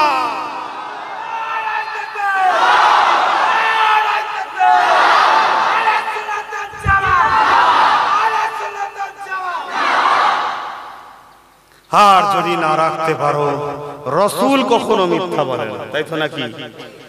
রাসূলের বাণী অনুযায়ী তোমার ঠিকানা জাহান্নাম হবে। অনেকে মনে করতে পারে ভাই আমার নামাজ আছে, আমার রোজা আছে, আমার হজ আছে, আমার দাড়ি আছে, আমার টুপি আছে, আমার তাবলীগ আছে, আমার হজ আছে, আমার যাকাত আছে, তাও হবে না। আমি একটা শেষ কথা বলে দিয়ে সালাম করে দোয়া করে দেবো, তার নামাজের ব্যাপার আছে। সব থাকলে আমল হয়, আমল দিয়ে কখনো কেউ নাজাত পাবে না। শুনছেন ভাই? আর সব যদি না থাকে ফাসিক হয়, বেঈমান কোনোদিন হয় না। আর মুহাম্মদ সাল্লাল্লাহু আলাইহি ওয়াসাল্লামের শানে সামান্যটুকু বিয়াদবি বা শরীফুন নসব, তার খানদান বা তার বংশধর বা তেনার সাহাবাদের খানদানের শানে সামান্যটুকু যদি বিয়াদবি হয়, সেটা রাসূল পাক সাল্লাল্লাহু আলাইহি ওয়াসাল্লামের অন্তরে আঘাত দেয়। এই আঘাত, এই কষ্ট রাসূলের শানে বিয়াদবি করা, এটা ঈমানের ক্ষতি হয়, ঈমান বরবাদ হয়ে যায়। ঈমান আলাদা জিনিস, আমল আলাদা জিনিস। আমার আব্বারা শুনছেন তো? ঈমান আলাদা জিনিস আর আমল, বলুন বলুন, কারো যদি নামাজ কোনো রকম ভাবে ত্রুটি হয়ে যায়, জানবেন ইমানের আমলে কমজোরি, বা কেউ যদি নামাজ কাজা করে ফেলে তাকে ফাসেক বলা হয়। কি বলা হয়? ফাসেক, বেঈমান না। আর যদি কেউ রাসূলের সামনে বিয়াদবি করে ফেলে, বেঈমান হয়ে যাবে। অতএব ঈমান আলাদা জিনিস, আমল আলাদা জিনিস। এখন সারা পৃথিবী জুড়ে দুই দিক দিয়ে আমাদেরকে বরবাদ করতে চাইছে। এক সাধুরূপী শয়তান দ্বারা আমাদের ঈমানকে শেষ করতে চাইছে। আমার এই কড়া কড়া কথাতে খারাপ লাগছে না তো? এই সাধুরূপী শয়তান বললাম, ভাই আমি সেই রকমই রয়েছি, চেঞ্জ কিছু হয়নি। কথা বুঝে আসছেন না? হ্যাঁ, আমি রসুলের দেখানো রাস্তাতে রসুল কিছু উপকৌশল শিখিয়েছে, সেই উপকৌশল অবলম্বন করছি। সময়ের সাথে সাথে সব বলবো কি করছি। কথা বুঝছেন না? বোঝেন না? এতটুকু মনে রাখতে পারেন, এতটুকু বিশ্বাস রাখতে পারেন, নবীর গোলামদের পক্ষে ছিলাম, আছি, থাকবো। তাহলে কি বললাম, কি বলছিলাম জানো? সময় একেবারে নেই। কি বলছিলাম জানো? হ্যাঁ, দুদিক দিয়ে সাধুরূপী শয়তান। দেখতে হুজুরের মতো, দেখতে বক্তার মতো, দেখতে মৌলানার মতো, পুরো একদম, কিন্তু তারা ঘুরিয়ে ফিরিয়ে শুধু আমাদের ঘরে যেমন হোক করে রসুলের সঙ্গে বিয়াদবি করাবার একটা প্ল্যান করছে। এরকম একদল সাধুরূপী শয়তান আছে, তারা আমাদের বেঈমান বানাতে চাইছে। আর এক দল হলো যেমন হোক করে আমাদের ঘরে রসুলের কষ্টের ইসলামটাকে মিটিয়ে দিবার প্ল্যান আমাদের দ্বারা করাতে চাইছে। রসুলের কষ্টের ইসলাম কি? নবী গান বাজনা অপছন্দ করতেন না পছন্দ করতেন? যদি আমরা মুসলমান নিজের পাড়ায় গান বাজনা করি, তাহলে আমরা রসুলের ইসলামকে বাঁচালাম না ক্ষতি করি?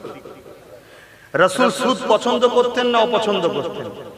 আমরা যদি মুসলমান সুদ দিয়া শুরু করি, সুদের ব্যবসা করি, বা সুদকে প্রতিষ্ঠিত করি, তাহলে রসুলের ইসলামকে বাঁচাচ্ছি না শেষ করছি? রসুল লটারি, এটা কাটা পছন্দ করতেন না অপছন্দ করতেন? আমরা মুসলমান অভাবের জ্বালায় 10 টাকার লড়াইতে 1 লাখ পেয়ে যাবে এই আশায় যদি কাটি, রসুলের ইসলামকে বাঁচাচ্ছি না ক্ষতি করছি? রসুল মেলা বন্ধ করেছিলেন না প্রতিষ্ঠিত করেছিলেন? রসুল জুয়া, আড্ডা, সিনেমা, ব্যভিচারী এগুলো প্রতিষ্ঠিত করেছিলেন না বন্ধ করেছিলেন? আমরা মুসলমান যদি এগুলোকে তৈরি করি, তাহলে রসুলের দিনকে মিটাচ্ছি না বাঁচাচ্ছি?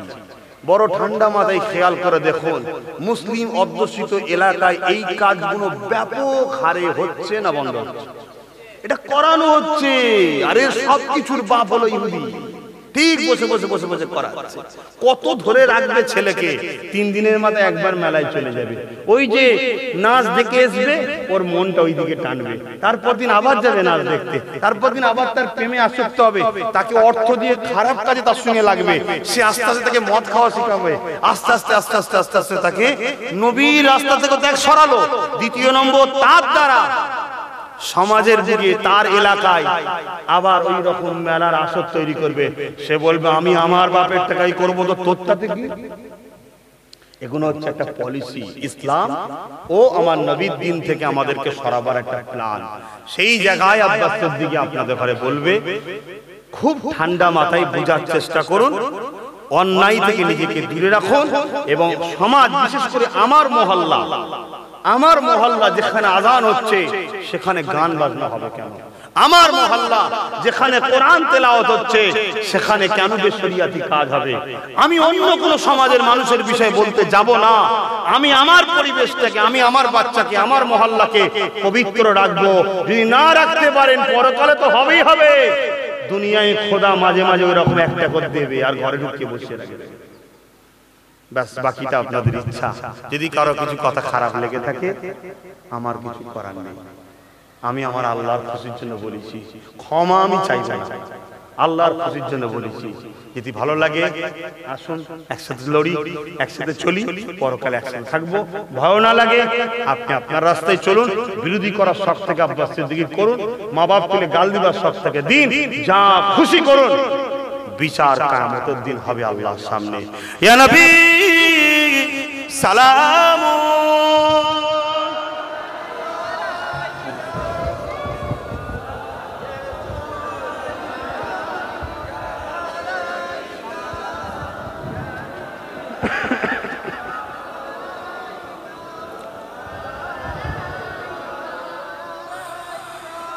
তালাল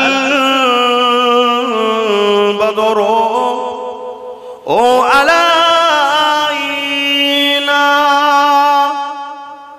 মিন শানিয়াতিল গাদাই ওয়াজাবা শুকরু আলাইনা মাদা লিল্লাহ আহিদাই ইয়া নবী সালামুন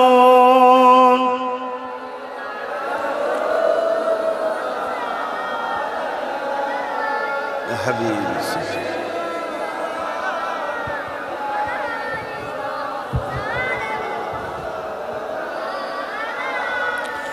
কঠিন হাসরের দিনে কি আছে মোদে এ কপালে গুনাহগার উম্মাহ আতো আপনার লইবে সঙ্গে এ মাহশরে নবী সালামুন ইয়া রাসূল সালামুন ইয়া হাবিব সালাওয়াতুল্লাহ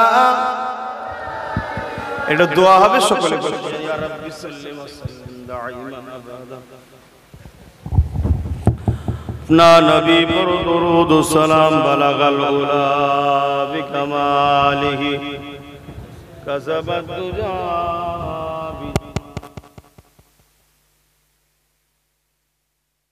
হাসানাত জামিউ সালিহি صلوا عليه وآله اللهم صل على سيدنا مولانا محمد وعلى آل سيدنا আমার আব্বা জানেরা ভাইরা আম্মারা বোনেরা যারা নামাজ পড়েন তো আলহামদুলিল্লাহ, তবে আল্লাহর জন্য রুকু সেজদা দেবেন, দুনিয়ার কাউকে দেখাবার জন্য নয়। আর যারা পড়েননি তাদের উদ্দেশ্য করে বলবো মসজিদ মুখ হন, বেশি বেশি করে তওবা করেন, আল্লাহর কাছে কাঁদুন শুধুমাত্র একটা জিনিসের জন্য, আল্লাহ আমার ঈমানকে বাঁচান, আমি যেন ঈমান নিয়ে মরতে পারি। বাস কথা বুঝে আসছে। এখন দুনিয়াতে আর কিছু পাবেন না, এবারে শুরু হলো একটার পর একটা ফিতনা হতেই থাকবে হতেই থাকবে হতেই থাকবে। কেন দুনিয়ার শেষের দিকে আল্লাহ যেন ঈমানের সাথে মরণটা আমারও দেয়, আপনাদেরও দেয়, আমাদের সকলের পরিবার, মা বাপ, বাচ্চা, আত্মীয় স্বজন সবাইকে যেন ঈমানের সাথে মরণ নসিব করে, বলুন আমিন। তাই বলবো আপনারা নামাজ পড়বেন, কেউ মিস করবেন না। এখন দোয়া হবে, দোয়ার পরে নামাজ হবে। এখানেও একটা জামাত করতে পারে, কথা বুঝে আসছে না? কেন মসজিদে মনে হচ্ছে হয়ে গেছে, তাহলে এখানে একটা নামাজ জামাত করে নিন। যাদের উজু নাই উজু করে চলে আসবেন 5 মিনিটের মধ্যে, এখানে একটা কাতার দেবেন। যাদের উজু আছে দোয়ার পরে এখানে একটা নামাজ করে নেন, নামাজ কাজা করবেন না। আসুন দোয়া হবে। বিসমিল্লাহ শরীফের সঙ্গে 11 বার দরুদ শরীফ, 3 বার শরীফ ফাতিহা, 10 বার সূরা ইখলাস তেলাওয়াত করেন।